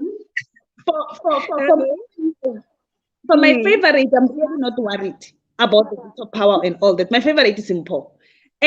But my only fear is that if the veto says the person you replace with goes home, we don't have to vote for the person, then yeah, that is my only fear. But if they say with the veto power that person will be voted for, I'm relaxed, I'm not stressed when it comes to Mpho. And two, still going back to the way now they are pushing their game, these people. The other thing is that now they are thinking of the veto power, who must go, who must not go. They are playing the betrayal, like you said, Glory, in their minds. But another thing that makes them to be like that, I'm happy, my dear sister, because you say you're here in South Africa. The other thing that is in their mind is that with the laws that we have in South Africa of violence and everything, everybody is scared that You are might work against them. You know, an assault on mouth to mouth, it's an offense in South Africa. Mouth to mouth. So people are watching their stuff in that regard. You understand? So that's why we are not getting they are in a reality show, but they are holding their horses because now they are on national TV. You get that? So they want to hear what they are saying. And okay, assault GBH, I think even in Nigeria, when you do it, you will be out of the house. You understand? So I think that one is also another thing that makes them, you will never see them having an altercation one-on-one. If they have it, they stop it quickly. You see? Because they are scared that it will escalate to a level where they use the words that are regarded as insults. And it's me thinking, maybe Big Brother will have to act on those because it's an offense, a punishable offense in our country. You know? Wow. So, but that one, it's really holding them. It's me thinking, my analysis, that it's one of the things that is contributing to this whole thing, because some you can see that this one wants to give this one. You know, so but they cannot, because I think they are in that corner to say, hey, my God, by the way, the legislation, the constitution, you see the crime codes, you know. So I think that is, but still, it doesn't stop them from giving us what we want to see. You know, if these people could know, or if they were watching, I think Thato, because she was watching Big Brother, she knows that people who are couples, they tend to be the cream of the thing. So I want to agree with you to say Thato is also maybe playing a game. Gash1 might be playing a game as well. These other housemates, they tend to forget that just having a relationship, touching here and living there, it markets you. So, like Themba was saying, that Mpho is marketing herself with her character. She says when that girl goes to when it's shower hour, every South Africa stops. Whatever. They say she makes sure that she's in the shower hour. She's 100% naked, so that thing is working for her. That's why this girl will never be out of the house. So, it is working for her, maybe, as Themba is saying. But then let the other person give us another thing that will work for them. Then this thing of conspiring, because there's no conspiracy corner, but there is conspiracy. There is. Indirectly, so they are doing conspiracies. So it's for me. This week it was super boring, guys. I want to be honest. Honestly, I mean, I like the fact that we're having this conversation, because talking about Thato, Thato 100% knows that she and Gash1, they are seen. Trust me, I have seen PDA, and I know when to differentiate genuine PDAs. When PDAs are genuine, you will consciously do it because it's something that is natural to you. Gash1 and Thato's PDA is not natural. No, it's not natural. Because guess what? The garden, where there are independent cameras now, it's now their spot. So after the game, from the arenas, you see them, they run to the garden. Oh, let's go to the garden. They will now position them so that the camera will capture them. And because Thato, she has, I think somebody commented, Thato has watched BB Niger season to season. She understands. Yes. And trust me, if Thato and Gash1, if this was Big Brother Niger, and you see the way people were celebrating MROs when they came out, giving them gifts, giving them money. Then after 1 month, maybe after many weeks, they separated. They don't carry out the money and all the gifts that they gave to them to go and live their best life. Trust me, if Thato and Gash1 were in BB Niger, they'll be rich. They'll be millionaires when they come out. I'm telling you. Because there are people that are so gullible that takes everything that they are seeing from false lovers as, they take it hook, line, and sinker. And like, oh my God, this romance is so good. And they forget that from the beginning of the show, Thato said to Big Brother in the diary room that she came into the house hoping to find a man, that she did not see anybody that was that type yet, but she's still looking. Thato was that housemate that positioned herself as though she was desperate for a relationship. And that was why the likes of Libo and Two, they were not too excited to pursue anything with her. They kept her at the crush level. Oh, she's my crush. They kept her at that level.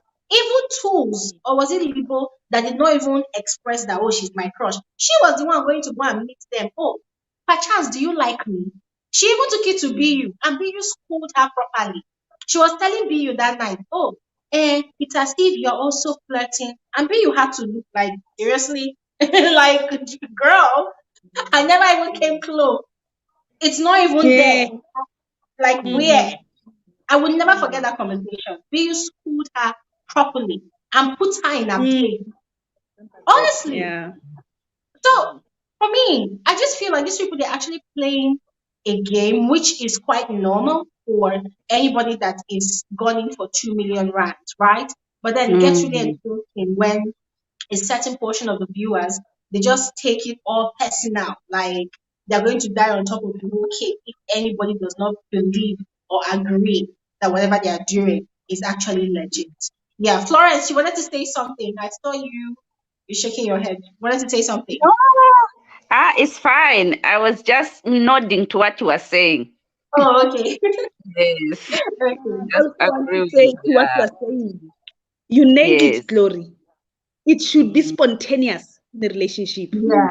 If really there are feelings, it should be spontaneous. It shouldn't be, because with them is too much acting. Every corner to corner they kiss, every corner to corner baby, every corner love this. It should be spontaneous. We've seen relationships in the Big Brother house. Let's go to Libo and Mpho. Ne? They had their own problems, but then alcohol breaks walls. But then you must see them when there is alcohol. There is a part of them that they cannot control, to show that yes, there is an attachment somehow, but then maybe because of reasons given to them or because of whatever that we don't know. When there is alcohol, we start seeing things. Their kissing is too much, even from before. Their kissing was starting to be too much. Their attachment, them being together and all that, you will see too much of that. We are not saying they are being deceived by alcohol. My understanding is that alcohol removes that wall that says to you, no, don't do it. No, don't do it. So these two, you can tell that their thing is not, it's like a script. It's a script. So because you can tell that things are not happening spontaneously. So, I'm sorry, maybe they don't have character. We just don't like it. There was Nengi and there was Erika. There was with their relationships were somehow exciting. Will anger you, will do you this, but then that's what we wanted. They gave us what we want. And I totally agree with you, because to be very honest, I mean, we cannot, it's inevitable that there will be no love relationship in a show like Big Brother. There will be a script like that. There will be a love relationship, and Big Brother will always engineer it. Take for instance, what's it called? Was it during the lockdown season? I think, was it Kidwaya that won head of house or Erica won head of house? You will find out that Big Brother will always bring in a new rule that, oh, you can have somebody spend the night in the room. Big Brother is, engineering the whole thing because he wants content from there. And those people, they understood the assignment. They'll bring content from there. It's the same thing that happened during the lockdown season, right? Ozo is chasing Nengi. Nengi is complaining, leave me alone. Biggie will call Ozo into the diary room. When he comes out again, you will see him intensely chasing Nengi. And automatically you know that people that probably instructed him, don't stop, continue. So we see all these kind of things happening, right? It's part of the content. As a matter of fact, one of the major content, because people love love, people want to see love. But then we understand that in reality, where there is love, there is war. There is no perfect relationship, right? So when two people are posing to be in love, sometimes create a quarrel, create a banter, just get upset. I mean, Thato tried doing that, but Gash1 did not allow her to fully bring it out. I think that was 2 or 3 days ago when she was avoiding him, and he kept on following her. It was so annoying. I'm like, at least just give her, or you people just create some little kind of quarrel, spice things up, And it's not like people don't really like their relationship. I mean, sometimes when they started, or let me just say midway when they started, I was kind of now, it was growing on me. I was beginning to enjoy it because initially I felt like, no, what they had, it's reeked of betrayal, Thato to Yoli, Gash1 to Yoli. I felt like it was abnormal, it was weird. But then much later, it started growing on me. I started enjoying it. But then now, I'm tired, I'm bored because it's unrealistic. It's unrealistic in the sense that there is no such relationship like that exists. That every single time, everything is, I love you, I love you. Nah, at least spice it up. If you are playing the game, play it well. Yeah. But I feel like they are just so complacent or let it happen like that. The viewers, they will enjoy it. Even their own sheep and them, they are getting tired. Yeah. And I miss Venus. I want to be honest. I know I'm one of the people who wrote on your comment section and said, hey, Venus, we are tired. But I miss her. 1 minute she doesn't want to come back. 1 minute they are back kissy. 1 minute they are in a jaco. You know what? That is what we wanted. That thing that she was doing to us being angry and saying, oh, Venus, do you know what you want? It was giving us something to talk about. I miss her. I want to be honest. No, honestly, I miss Venus, to be very honest. I miss that confusion. She's very confused when it comes to whatever she has with Temba. So I miss that with her, honestly. Yeah. But let's also talk about tools, right? So this is what I think. I know that from the start of the show, I've been saying that, oh my God, Tools is scared. He's scared of being up for eviction, blah, blah, blah. But of recent, I've thought about it and I realized that this guy, sorry, okay, someone is telling me a private message. I'm going to read it out soon. So I thought about it and I felt like, wow, if you think about it, Tools so far has been playing a very, very exceptional game. It's not easy to play mind games on people and get away with it in a show like Big Brother. It's not easy to be an influencer, right? You influence people's decision. You are a leader. So when people want to think, you are influencing their thought process. You are able to influence their thought process away from your direction to the point that you are safe. This is the 8th week. Tools has not been up for eviction. And somehow it seems as if luck has been on his side. When he's supposed to be up, he's head of house. And then this week, when we're expecting that, Tools should be up, he's found people that qualified for the ultimate power game. And do you know the funny thing? In week 9, it could also happen strangely that Tools just might emerge the ultimate veto power. It will shock the whole of South Africa. If it happens, on God, I have a gift. I have a gift I have prepared for Tools. Whether he wins that 2 million or not, I have a gift. I'm going to look for Tools. I will beg Tools, please, Your Royal Highness, come and school me on the art of persuasion. Trust me, Tools has the art of persuasion. Because for him to have come this far without being up, trust me. But that's my opinion. I don't know what you guys think. Let me hear from you people. You know what? Tools reminds me of white money. White money, the only people who challenged him in the house, if we can be honest, it was the two wild cards. If it wasn't for them, let's be honest, white money would have been the tools of the previous season. Everybody likes white money. What white money suggests, it makes sense. White money is a nice guy and all that. But then I like the two wild cards who challenged him and shaked his table. You understand? And not once, but more than once. And they made it clear to him. Yeah. So is more like he's playing the strategy of what mind, which is good if it's working for him. But let him be up this week, even if he survives. But let him be up. Let him pack the bags just for once. Honestly, it's really frustrating. I want to know his strength. It will also assist him. I just want to know how much weight he has, because there is something that we see most of the voting polls. I want to see his strength tools. That's what I want to. Yeah. He doesn't want to be up. He's scared of Mpho and Gash1. Those two are giving him stress. He doesn't want to be up with them because he knows that they will push him down. Yes. Neelam, you are welcome to the conversation. It's a pleasure seeing you here. Neelam. Yes, please. Hello. Come and tell us. Talk to us. There's a lot of things that we've been noticing this week. I would love to hear your own perspective. Oh my God. Thank God we fans, we had a resting week eventually. Like a resting week. Man, it's been back to back for others like MPHO'S, Well, I've always been MPHO fan, Yeah, I'm announcing that probably. You've been at analyst. Yeah, but at the same time, I'm extra careful as to what to do and what not to do, what to say and all that. Yes, I understand that. Right there, I have to be unbiased. But man, thank God first. Like I said, this week was a relaxing one. Then we had consistent, the whole Gash1 and Thato's constant. I don't know if I'm to call that. I don't know if I'm to call that a constant reassurance of conversations, because I don't know who is I don't know who is having that fear, or I don't know whether from Thato or Gash1. Both of them are just no. I don't know, still unsure of what they're just there.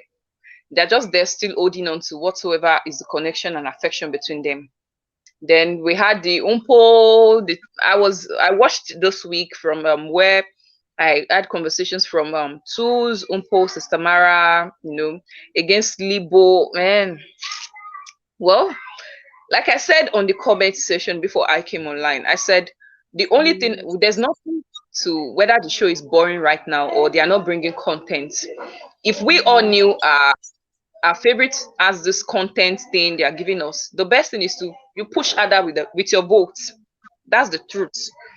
If you push Ada, regardless of whether they are too merged, some people were saying because they actually voted in for Thato, that's why Nali is out. If you knew that, you shouldn't have pushed in for Thato to be saved. Nali would have still been in the house. Or the same way I was shocked for Dinkies was the same way I was shocked for Acacias when she left. It shocked me. So the best thing out there is right now, everybody. Oh, she wanted to say something. Okay, the best thing is we all keep pushing in our votes, regardless of the stress this favorite are putting me to. My own favorite is putting me to stress. See, I'm stressed, work stress. So the best thing is one that is voting. It's stress.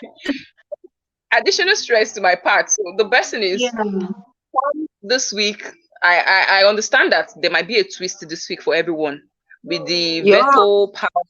Like, man, everybody, the twist. I'm not seeing the twist coming, but I know it's going to shake us.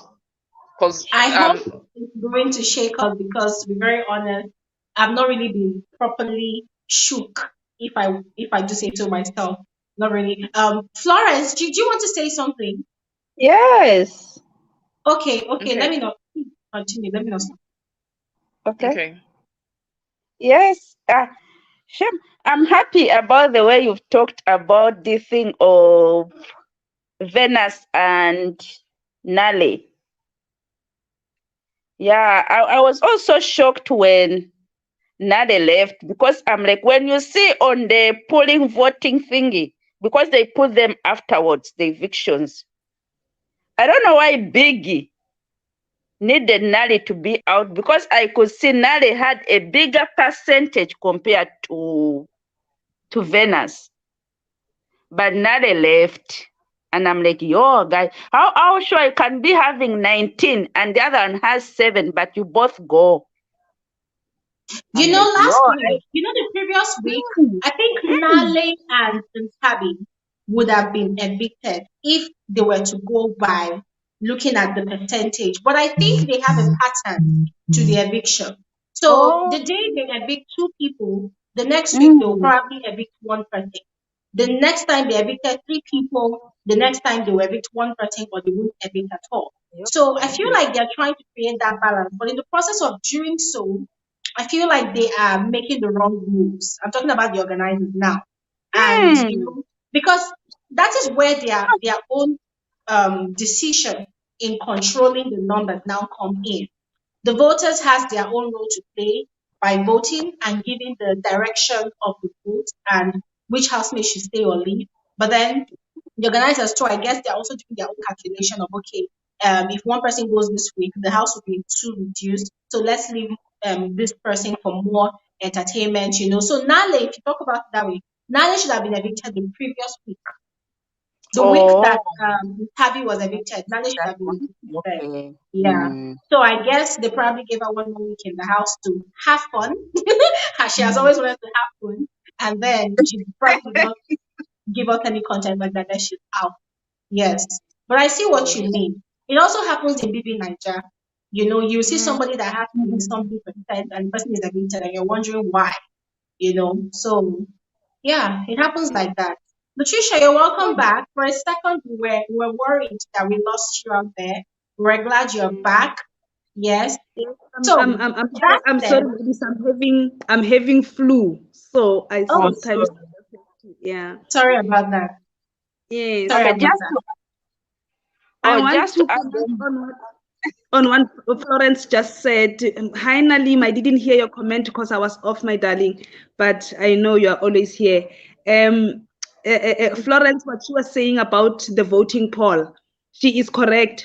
But then you are also correct, Glory, because I remember when BU left, the most, the least numbers down there, it was BU left with who? Left with Zeno. It was Zeno, it was Thato.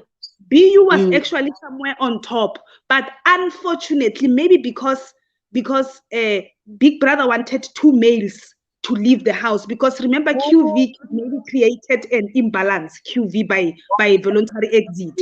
So the next weakest male, it was BU, and then the most strongest male, it was Gash1. So I think it's me thinking that maybe that's why Big Brother took BU out, because when he wanted Zeno was obviously the last one in terms of the voting poll, and then it was Thato. Then BU was somewhere on top, but then they still took him out. So I think it was just to create the balance in terms of gender. It's me thinking. Then for Naledi to go this week, I agree with you, Glory. Yes, they were the least, and then after them it was Thato, ne? Because number 1 was Mpho, number 2 was Gash1, number 3 was who else was up? It was Thato. Oh, number 3 was Thato. By the way, there were 5. Number 3 was Thato, then it was Naledi, then Venus. So I think that because they wanted 2 maybe to be out, that's why it affected. And I like the first lady was saying about Sistamara, that she is not scared of other people, Mpho and all that. Sistamara, when she was up for eviction, if they said 2 people are going, he was going to be one of the people who go, because he was on the bottom 2, Sistamara. So he was lucky that I think who left alone? It was Ntabi. It's when Ntabi left alone. Then he would have left as well, Sistamara. Yeah. So they were lucky about that. Yeah. Yeah. This thing, as you guys said, I'm really looking forward to seeing what this ultimate veto power holder will do. Because trust me, whatever that person is instructed to do, it's Yo, going to completely change the dynamic of the game for the final week. That's for week 9. Oh. Yeah, for week 9. Mm. And it has to be fair. It has to be fair. Although Yes. most of the time the usage of the ultimate veto power it has never been fair. I mean, look at what happened to Diane yes, during to during Diane. the Yo, I Pepper say, Dem Gang period. It was not fair. Someone that has been in the house all safe, and then all of a sudden just put a hand in the bag and they removed her name, and that was how she was evicted. So it's never really been fair like that. People just gain automatic immunity by virtue of the fact that okay, somebody. I mean, that was how fraud put up Thatcher because he's the ultimate veto power holder. You get. So I am really looking forward to seeing how they are going to utilize that power this week or tomorrow. I mean, it's tomorrow. They are yes, playing the final tomorrow. thing. Yeah, Oh, so I'm really looking forward to seeing how it's going to be. However, we've talked about other housemates, but we've barely touched up on Libo. Yes. How many of you also noticed? Like, have you guys noticed what Libo is doing? I've noticed that Libo has been floating, but he has still remained consistent with his alliances, and that's one thing I really admire about Libo. In as much as Libo is fighting for survival, he has remained mm, consistent. He's that one housemate that I really give kudos to for having that integrity enough to remain consistent with the alliances that he has created. Libo moves around the house like a shadow, you get. But when you look intently at the kind of game he's playing, you see that this is someone that values connection. Now, he and Temba, they are not the best of friends. But when it comes to conspiring, they are the best pair.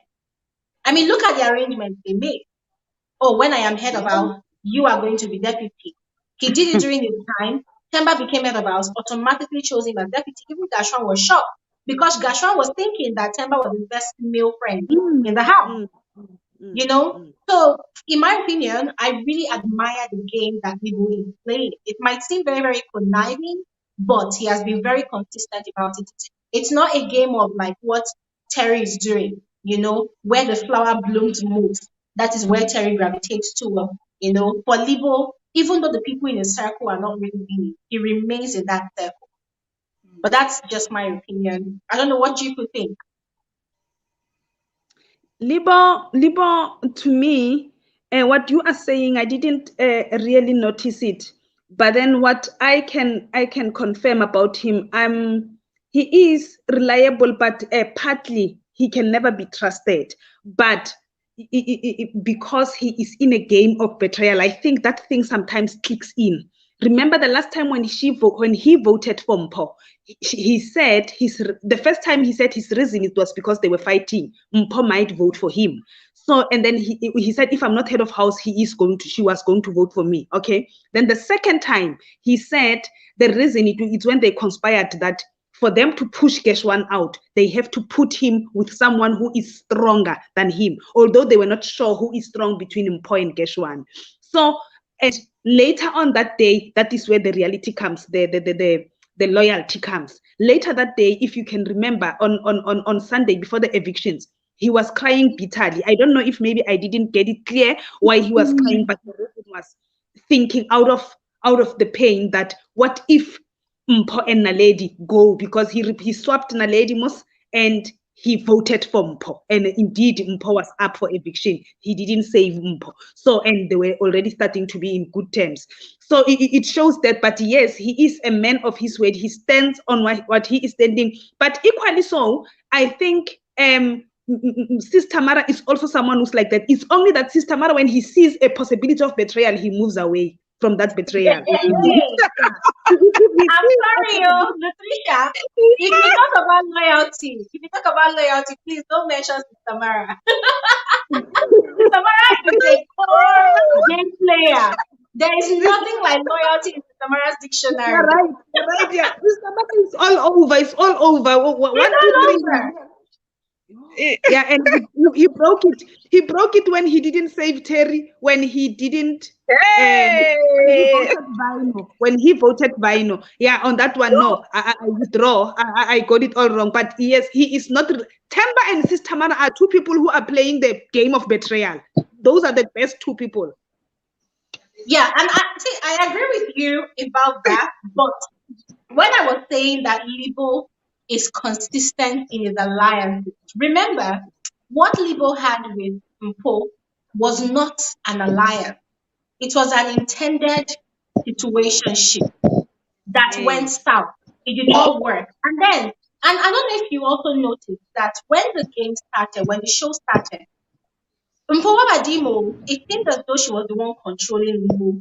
And she had that leverage on Libo because of the Sangoma revelation and prophecies and visions that she saw for Libo.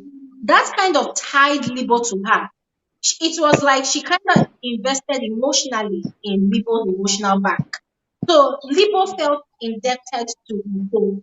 He felt like, okay, this girl is telling me things about my future. I need to protect her. I need to be with her. And it worked for Mpho. So Mpho had Libo twisted around her finger. I'm not saying spiritually now. I'm talking about the game. You know, you come into the house and you meet someone that comes like they genuinely care about your success. Like Mpho was literally giving Libo prophecies about, oh, you're going to do great. And Libo was already seeing himself as the winner of the show. So in his mind, he was thinking that, oh, if I stick to a Sangoma in this game, I might become the winner because of the things Mpho was saying to him. So it got into his head. And at some point, I did not even know there was anybody called Libo in that house. Only in the arena in the morning when they are working out. Libo was basically quiet a lot. Why? Because he was always in gossip sessions or normal conversations with people. It's either they are having normal conversations about each other or they are having conversations about other people. And when they are talking, Mpho is doing most of the talking. Libo is doing most of the listening. So when they now fell off, I don't know if you've noticed the, let me call it the evolution in Libo's character in the game. Libo is now very vocal. When he laughs, you know that there's someone in that house. When he speaks, you know that there's someone in that house. Even when he was heard about and Terry was trying to talk over him, he said, no, you will listen to me because I am the head about. So when I'm speaking, you will listen to only me. And that was how Terry was able to shut up. So imagine if Libo was a Mpho. I don't think that personality would come out fully because he respects Mpho while they were together. He would not want to overshine, Mpho's personality. So I did not really see any alliance between both of them. And so because he knows that okay, Mpho is a strong player in the game, and because of how vindictive Mpho grew as a result of their fallout, I felt like it was fair for him to just tell himself the truth that okay, this girl, she's going to definitely pick me up. I mean, it's normal for anybody to think that way, and that was why he kept on, putting her for eviction and not even saving her. And I feel like that was okay. But you see, for those people that he was conspiring with, Tools, Terry, and Temba, I noticed that he really stuck to his guns with those people. What he said in the conspiracy corner, when it comes to the diary room to nominate, he will repeat the same thing. So for me, I really admire that because the truth is, it's not. Look at someone like Thato. They had a conversation in the conspiracy corner. Oh, let's put up the guy. Almost she went to the diary room and she nominated Venus. Venus that actually initiated the conversation. But when it comes to Libo, I really admire the fact that even though it seems as though he is constantly having a fallout with people, when it comes to someone that regards his what they call it is alliances, he sticks to his word. So yeah, you're right. Yeah. Tia, you are welcome. We love your look. I wish I was wearing my papa's cap. Oh my God, where is Tia? God. He just disappeared. Oh my God. He just disappeared. Okay, but I'm sure he's gonna come back. I'm sure he's gonna come back. Yeah. So I don't know.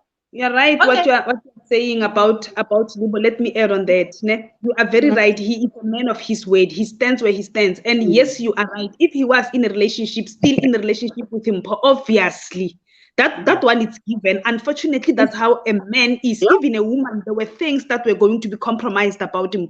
So, but then by them being the other one being there, much as I love both of them, but it's also working for the show because we got to see the loud Libo the open the player, and to show that he is a man of his word. He never got to crap with another woman, even after him and Mpho had other things, although he knows that he has a lot of people looking at him.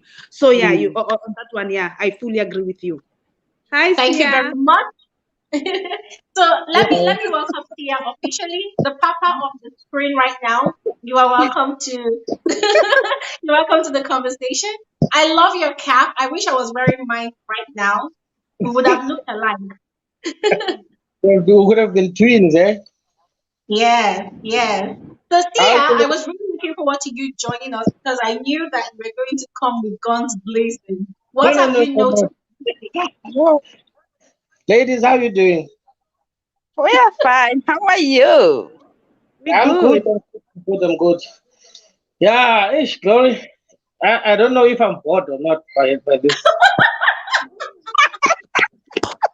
Really, I don't know. Ever since the show started, if I come back from work, I switch it on and I'm interested. But this week, I find myself changing the channel. I don't know what's going on. Maybe it's a fake love or Big Brother being blind, or I just don't know.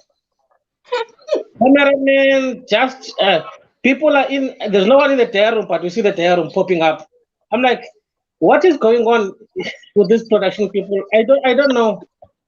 The show is boring already on its own because, and unfortunately, my fellow South Africans will bear with me. For something to get to a certain level, you have to compare it with something that is there. We cannot not compare our show with the Niger show. We have to, because that one is on another level. We are starting up from the bottom now, per se, So, hey, I don't know if maybe the guys who were planning this, it was a rush job or what, but something is amiss. Something is not making sense to me, and I'm sure I'm not the only one who's basically feeling bored, feeling like, okay, I'll watch for the party, for the games, for the evictions, and stuff. So even for me to comment, hey, today I feel like, yeah, I don't know. I don't know. Yeah. That's why I feel bored. I can relate. I mean, that's part of what we've been talking about since we started this live stream. Yes. I mean, this week it was very, very obvious how empty the show was. And in my head, I kept on making recommendations that, for a start, the housemaids, I feel like they have, in their mind, they're probably giving the best that they can to the show. In the first Yes. 1, 2, 3, 4 weeks, in the first 4 weeks of the show, they really gave us all they had. Right now, Oh, I feel like they are spent, they're exhausted.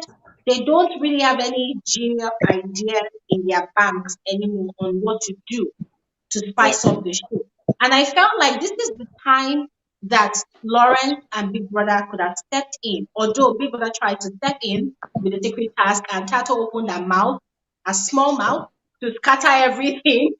Yeah, no. But I also felt like this week, Big Brother, since there's no eviction, it even gives Big Brother more room to strike, to punish the housemates severely so that they are busy.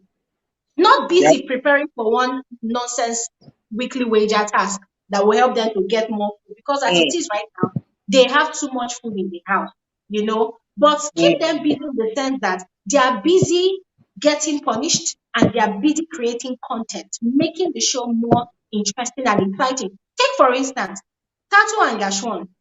Before the BG said, oh, you people are always whispering. My dear, give them punishment. Let them be busy. Look at Nini and Saga. Look at the punishment Biggie gave to Nini and Saga. They cleaned the whole of the garden.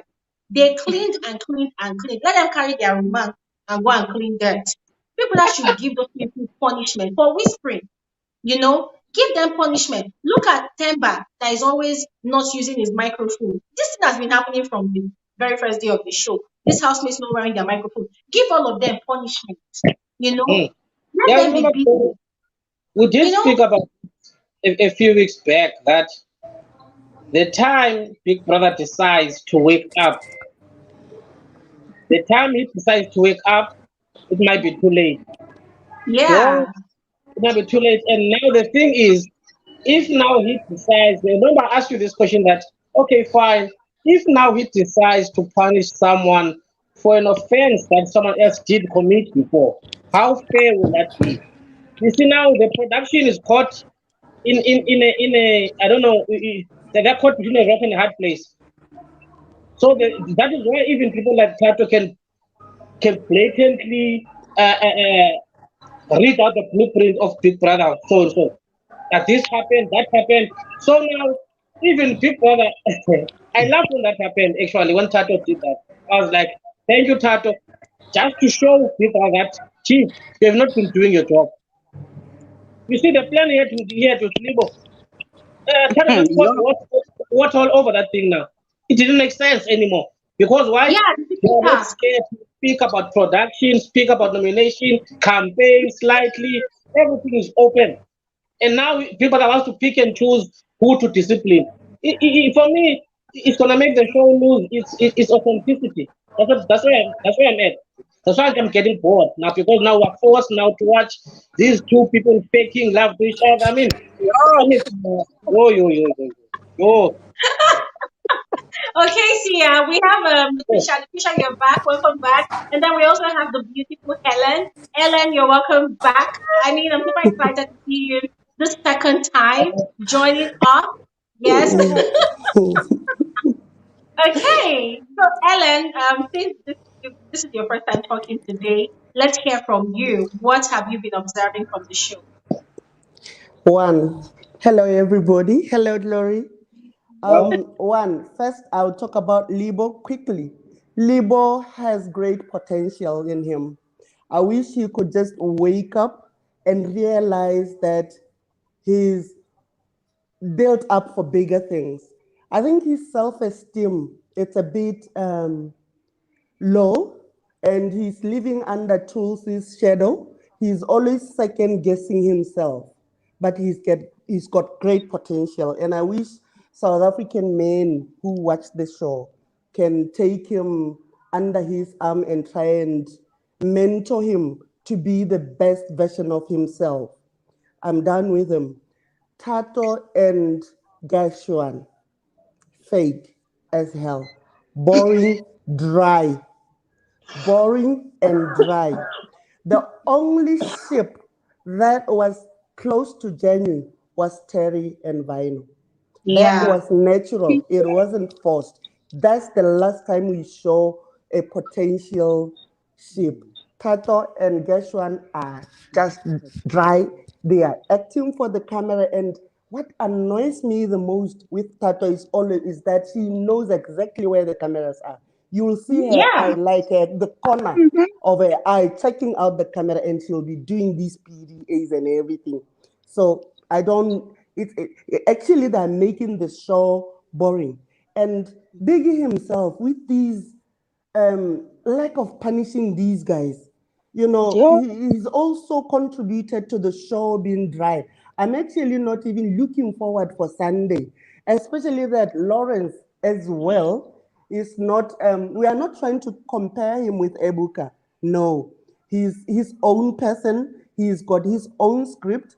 But I wish he could just try and turn and already it's already too late for that, Yeah. because the time when you could have made the show very interesting was still when those guys, the guys that left, were still in the house. So True. for him, I think he hasn't got the grips of what is expected of him for a show that is just made its comeback. I think he'll then have an opportunity to like shadow Ibuka on the next BD Niger.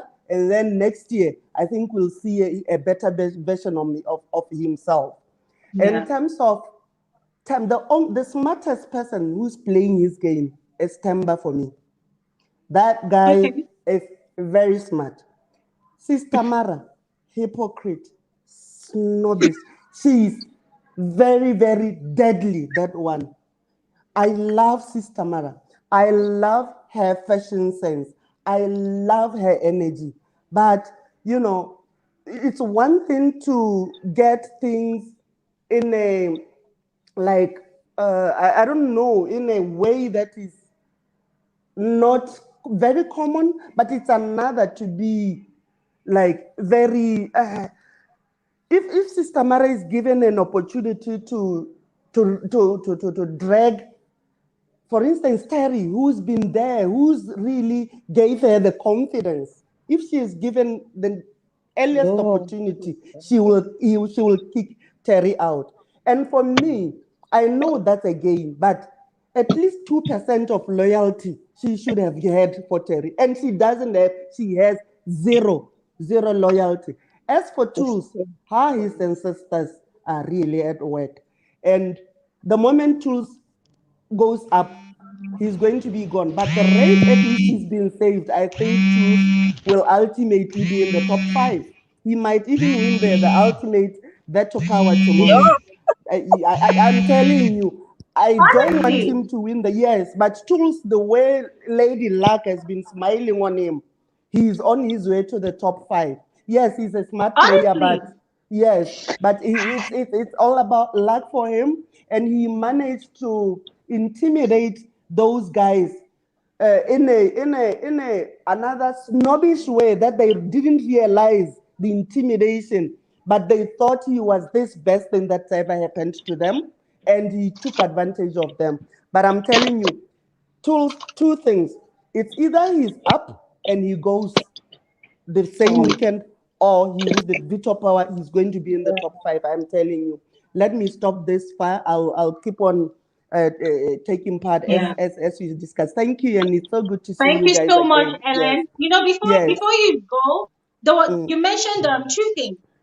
Talking about Sistamara, about how Terry boosted up Sistamara's confidence. You're 100% right, and I agree with you on that. Because guys, if you cast your mind back to the first week, there was something Temba, I think it was Temba that made that statement in Diary Room, that Sistamara was so insecure that he could not come out in the morning without his makeup. Yes. So Terry, he was very insecure. When he came into the house, he had a personality conflict. He did not know if Sistamara should come out, or is it O2? Was that his masculine name? The other person, his other personality. Because he said he has 2 personalities. Yeah. Is it Oko Abi? I can't remember the other name. Oko. Yeah, thank you. Oko. So he said there was a personality conflict. Should I bring out Sistamara today? Should I bring out Oko? You know, he was confused. He was seriously conflicted. But then, because Terry saw in him a king's person, you know, oh, I'm an adult content creator, society frowns on what I do. Oh, you are a queer person, and as a queer person, the world has not really come to terms with who you are first.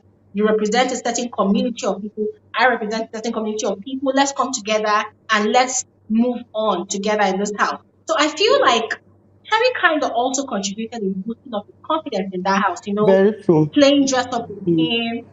When it's time for Saturday party, Terry does his makeup, you know, and then when you're having conversations, if you notice anywhere Terry goes, Tamara follows. Anywhere Terry is, Tamara follows. And I'm not saying that Tamara should have continued kissing Terry's ass or sucking up to Terry. I'm glad that he actually found his own 2 feet.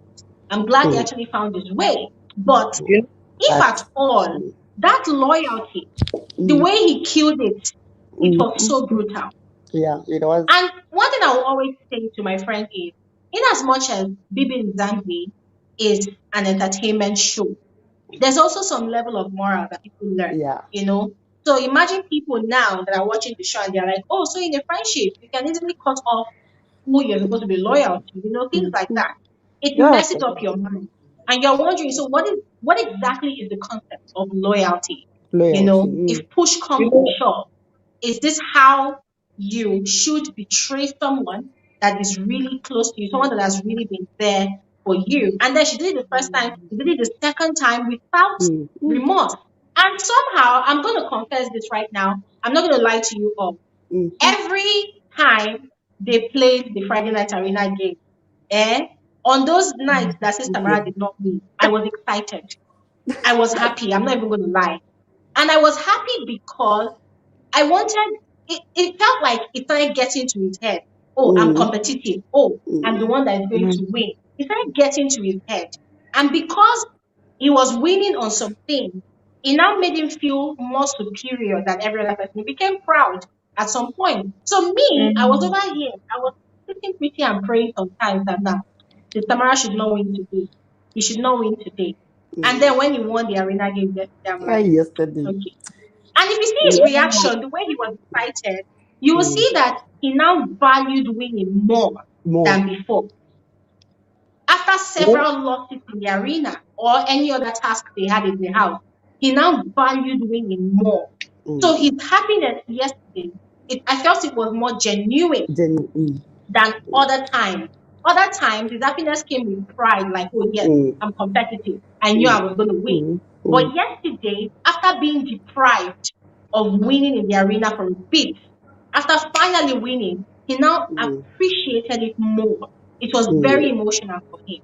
So, Helen, I really agree with you. Tia, you wanted to say something. Yeah, I wanted just to pick up on your last point about Sistamara Uko, whatever. So you are right. I could pick up the fact that if he feels like I'm not going to win, you can see the face and the eyes don't lie.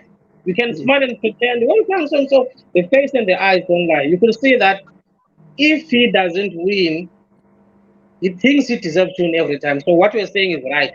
But there's just one thing that was said I wanted to say also I am in agreement with.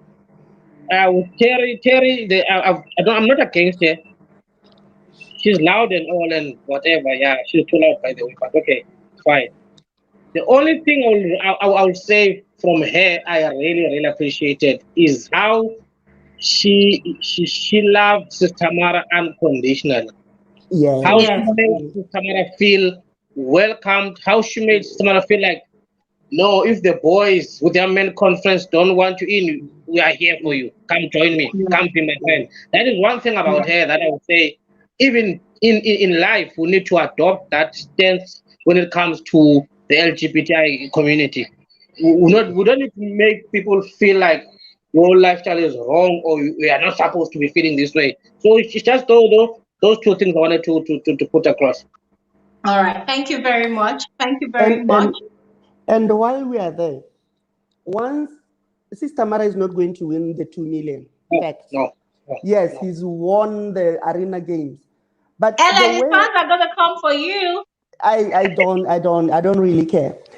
But the day, you know, the way Sistamara has betrayed Terry in the game, you know, the moment they go to the outside world, Sistamara is going to be the first person by Terry's door, reclaiming their friendship and explaining that it was all a game, because now, if you've listened, there was a time when they were talking, Sistamara, it was also Tools, I don't know whether it was also Libo, when they were like appreciating Terry's craft. And when Terry was explaining what she does, she does it in the house, she doesn't go out, blah, blah, blah. The three of them were very envious, and they even spoke about after school that they would want to learn more about the craft to see if it's something they could ultimately venture in. And Sistamara, you could see also that it's something that they're interested in because I think it's quick money. It's of course legit and quick money and good money. And the reason why I'm saying this is that whatever she's doing in the house, you know, those friends who hurt you right where it has the most, and then come back to you and make you feel like, no, you did something wrong to them. Now they let bygones be bygones. Now let's move on. Sistamara is going to do that to Terry, I'm telling you. Watch this space. Can I just quickly okay, sorry to cut you off. Can I just quickly say something? I don't know if I'm the only one feeling this. There's something that our current housemates are missing. I don't know if they realize the how can I put this, the bigness or the hugeness of this opportunity. I don't know if they over analyze the show before they came in, but there's something that they are missing, and I think Big Brother is at fault here as well, with Lawrence included, all of them. These people are in a compressed environment, right? In an environment that they are not used to. You can't be, even in real life, I can't be seeing 12 people every day, 24 hours a day. So that kind of environment on its own is something else. Then Big Brother on top should be the one who's acting like a mother to a toddler or a teenager, guiding them through this thing. You can't sit and watch people, I won't say not fulfilling their full potentials or what, but you can see that these people are overthinking, overanalyzing, or whatever they're doing, but something is not natural about what's going on this week. Yeah. So much natural about what's going on. So I think they need assistance, because for them it's like now, hey, I can't even laugh with you so much because you'll vote me off. I can't even show you I like you as a friend because you might vote me off. I'm interested in that 2 million in the veto power. Those things should be add-ons, and they should be surprising them as they go along, not being the main thing that, okay, now, as you were saying, Glory, that all of a sudden now, Terry is over loving Sistamara because is on. That is not natural. All of a sudden now, Gash1 and this one are getting married now. All of a sudden, after fingering so many people. You go and finger so many people in the house, you're going to get married in the last week. It doesn't make sense. See, those kinds of things, Big Brother should be guiding, give the guidance. Like, you see how you guide a small child. Don't touch this hot. You guide them. But I think I'm not gonna say it's time. I mean, come on. You've seen a lot of Big Brother Nigerians, Big Brothers overseas. I mean, as a production team, you go study the thing. You go study them and don't implement it exactly as it is, but you know the guidelines. Even for this thing with the Lawrence issue, it's not only you, Lawrence issue. I'm South African, but I have issues with how he's doing, how he's hosting the live shows and all that jazz. But with that as well, reach out, find out how to slightly, use in the South African language. There are people like Epuka. Reach out to Epuka, say, Chief, how am I doing? How do you cope with this? I mean, because now it's like now we're watching. You see a white wall, Lori and the ladies. You see when there's a white wall, and then you pour green paint that side, a yellow paint that side. They go down. We're watching Gash1 and Thato drying slowly in front of our eyes. I don't know what's going on. I don't know. Yeah. Give them airtime. It gives them airtime. I don't know what's going on, honestly. But Yes, that's my my dear. take. I'm sorry for being on and off. If I'm off again, I won't come back, I guess. Glory, No, fine. On what our beautiful lady who just joined us, what she said almost about every housemate. I fully agree with you. And if we talk also of Sistamara's betrayal, né? Knowing the kind of people that they are, always you must keep in mind, Terry was supposed to keep in mind that people like Sistamara, they are likely to do that. That's how I know them. I've got friends who are like Sistamara. So today she's tomorrow she is not. That's one thing for sure. That's always a thing about if you befriend them. You must know that it's not a day-to-day friendship or a month-to-month. Something can happen along the way. And like you are saying, my dear, yes, he will go back to Terry one day. So that one surprised me. I've got friends who are like that. And two, I also want to add on what Sia was saying.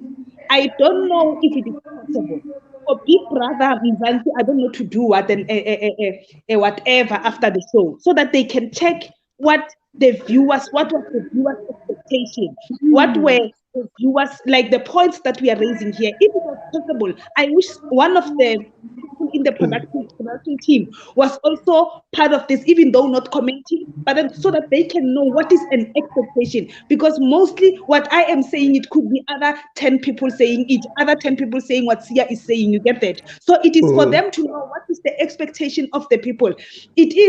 It's not about the games or the sponsors or the marketing of the thing. Yes, it's been off for a long time. We understand, but Big Brother Niger has kept the Big Brother name going in Africa. Let's put it like that.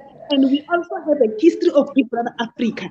What Mzansi is giving us now is not even close to what Big Brother Africa gave us. We were hosting it, but it's not even close to what Big Brother Africa was giving us. So they really also need to look into that, because it's another thing that is driving these housemates, that is making these housemates to be like that. It's as if they are visiting at the grandmother's, you know, when all the grandchildren are visiting home, and they are so comfortable and all that. But also the production and Big Brother's team and whatever, they are also at fault. And yes, here and there we will say Lawrence this and that, but remember, by the way, he has a team. And the language issue, that one it doesn't need them to consult whoever. The language issue, Lawrence will have to improve it.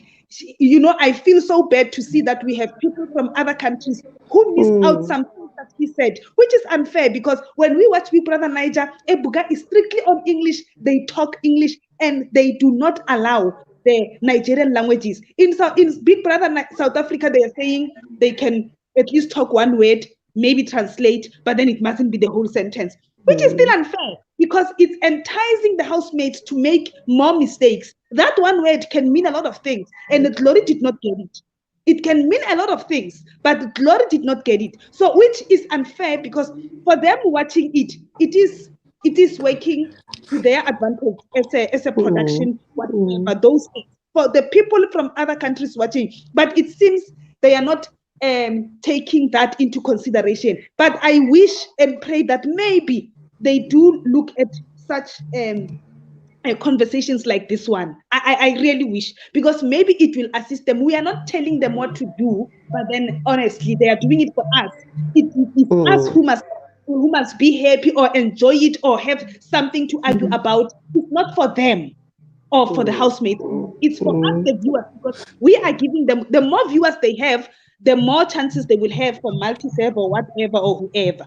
So that is my take so far. Thank you. Thank you so much, Latricia. Okay, I'm going to take one more from Thea, and then we'll try to round up. Okay, go ahead. Okay, cool. No. I just wanted to find out regarding this veto power thing. I don't know if I'm missing something. Has the veto power game ever been done like this in 2 parts or whatever? It's one, to the best of my knowledge, one part. Yeah. For me, the concept doesn't work then. If you do it like this, I don't know what is going on. Yeah, I think it's just an excuse to not carry out any eviction this week. Exactly. How can you not evict? How can you not evict in the penultimate week before the last week? You don't evict. There's never been an open. Everyone is up. Give them the viewers what they want to see. I don't know. I'm like, it has lost its value. Now it's something else. It's not even veto power. Maybe it's Big Brother power. I don't know. Big Brother Mzansi. No, guys, no, ladies, I'm being serious. There is something wrong, honestly. But okay, it's fine. Let's say it's like teething issues. Maybe the second time. But I mean, come on. As I've said in the beginning, my first sentence was like, if you want to compare something, you compare standard to something that exists. You can't just say, I'm doing well, I'm not doing well. How do you know? If there's something there, maybe let me use an example. If there's maybe a shoe brand that is there, I want to create a shoe brand. Obviously, I will measure, not copy whatever they're doing, but I'll measure with that shoe brand. So now this Big Brother is like someone woke up after 7 years and said, okay, I've got money. Let me call 18 people, let me put them there, let them do whatever. I don't understand, but okay, fine. Then let me not get. No. Oh, Florence. This is cracking me. Florence, Mr. let's hear from you. Sorry to laugh, but I'm also with you on that part, because it feels like it's gonna compromise on our last week. Meaning, if there's nominations next week, 3 people have to go because the final is always 5. And this veto power mean I. Anyways, what I'm going to say is let's wait and see what Big Brother has up his sleeve. To be very honest, I have given up somehow on trying to predict the show because they are not giving us any direction at all. So let's just wait and see how it pans out. But we're gonna have to end this conversation now because oh my god, it's almost 2 hours and 30 minutes. But I want to say thank you to all of you that came through. I mean, we've consistently been on over 200 people watching this conversation. Thank you to all of you. I know you all have your time, ironed out for you this weekend, but you still made out time to join. Ellen, I appreciate you. I know how busy you can get when you're here. Here, I know you have work, but you're looking like a smashing, dashing gentleman coming to join me here. Peppering all the ladies. Thank you so much for coming through. Florence, you are such a bundle of joy. Thank you so much for joining.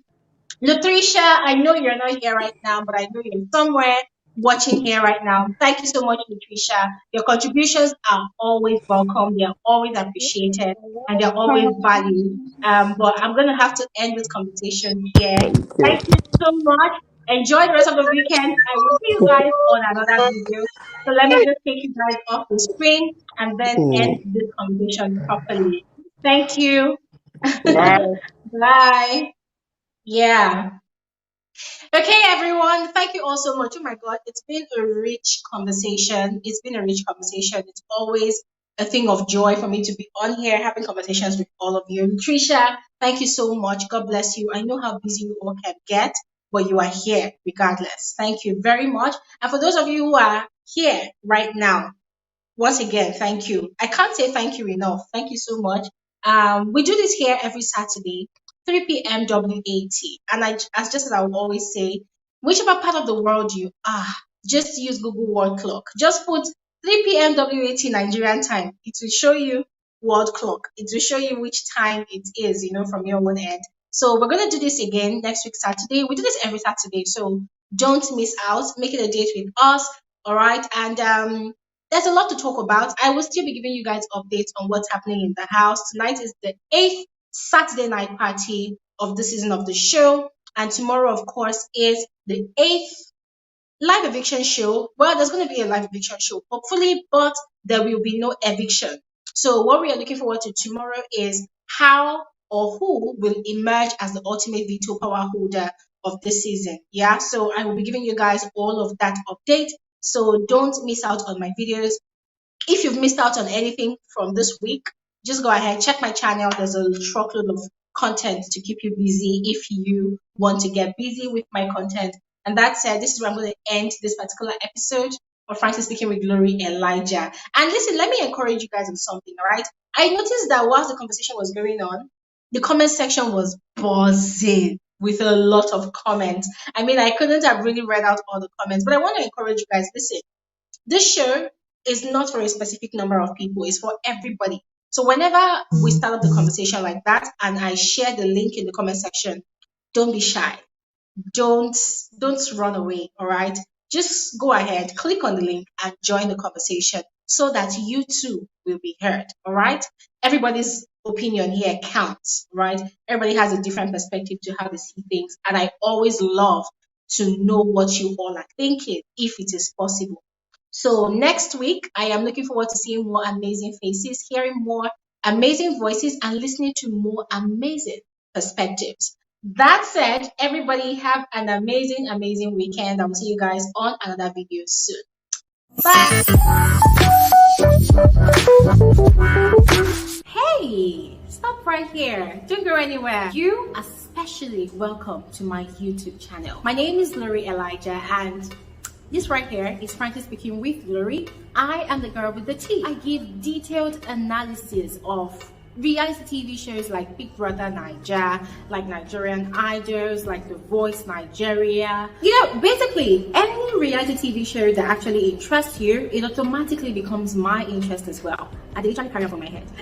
I give detailed analysis, I give detailed reviews. I run commentaries also because I want us to have fun. I want us to catch cruise. I want us to, you know, vibe to stuff like that. And reality TV shows are not the only kind of content that I put out on my channel. I also do movie reviews. So you see this Glory Elijah of a girl, she's a very, very boring sport. Guys, for real. I am super boring. However, whenever I feel like passing my time, you know, just having my own fun, chilling, being in a zen mode, I catch up on movies, which I find very, very interesting or exciting. But also, guys, I love reviewing those annoying ones because, hey, we have to call them out. You cannot come and waste my data. You cannot come and waste my precious time watching some really annoying movies. And I also talk about trending social topics because, of course, this life has to be balanced, okay? It's not all about entertainment and fun all the time. We also need to talk about those serious issues that concerns me, also concerns you as well. You're about to have a blast on this channel. I also share my life experiences from time to time. Yes, that is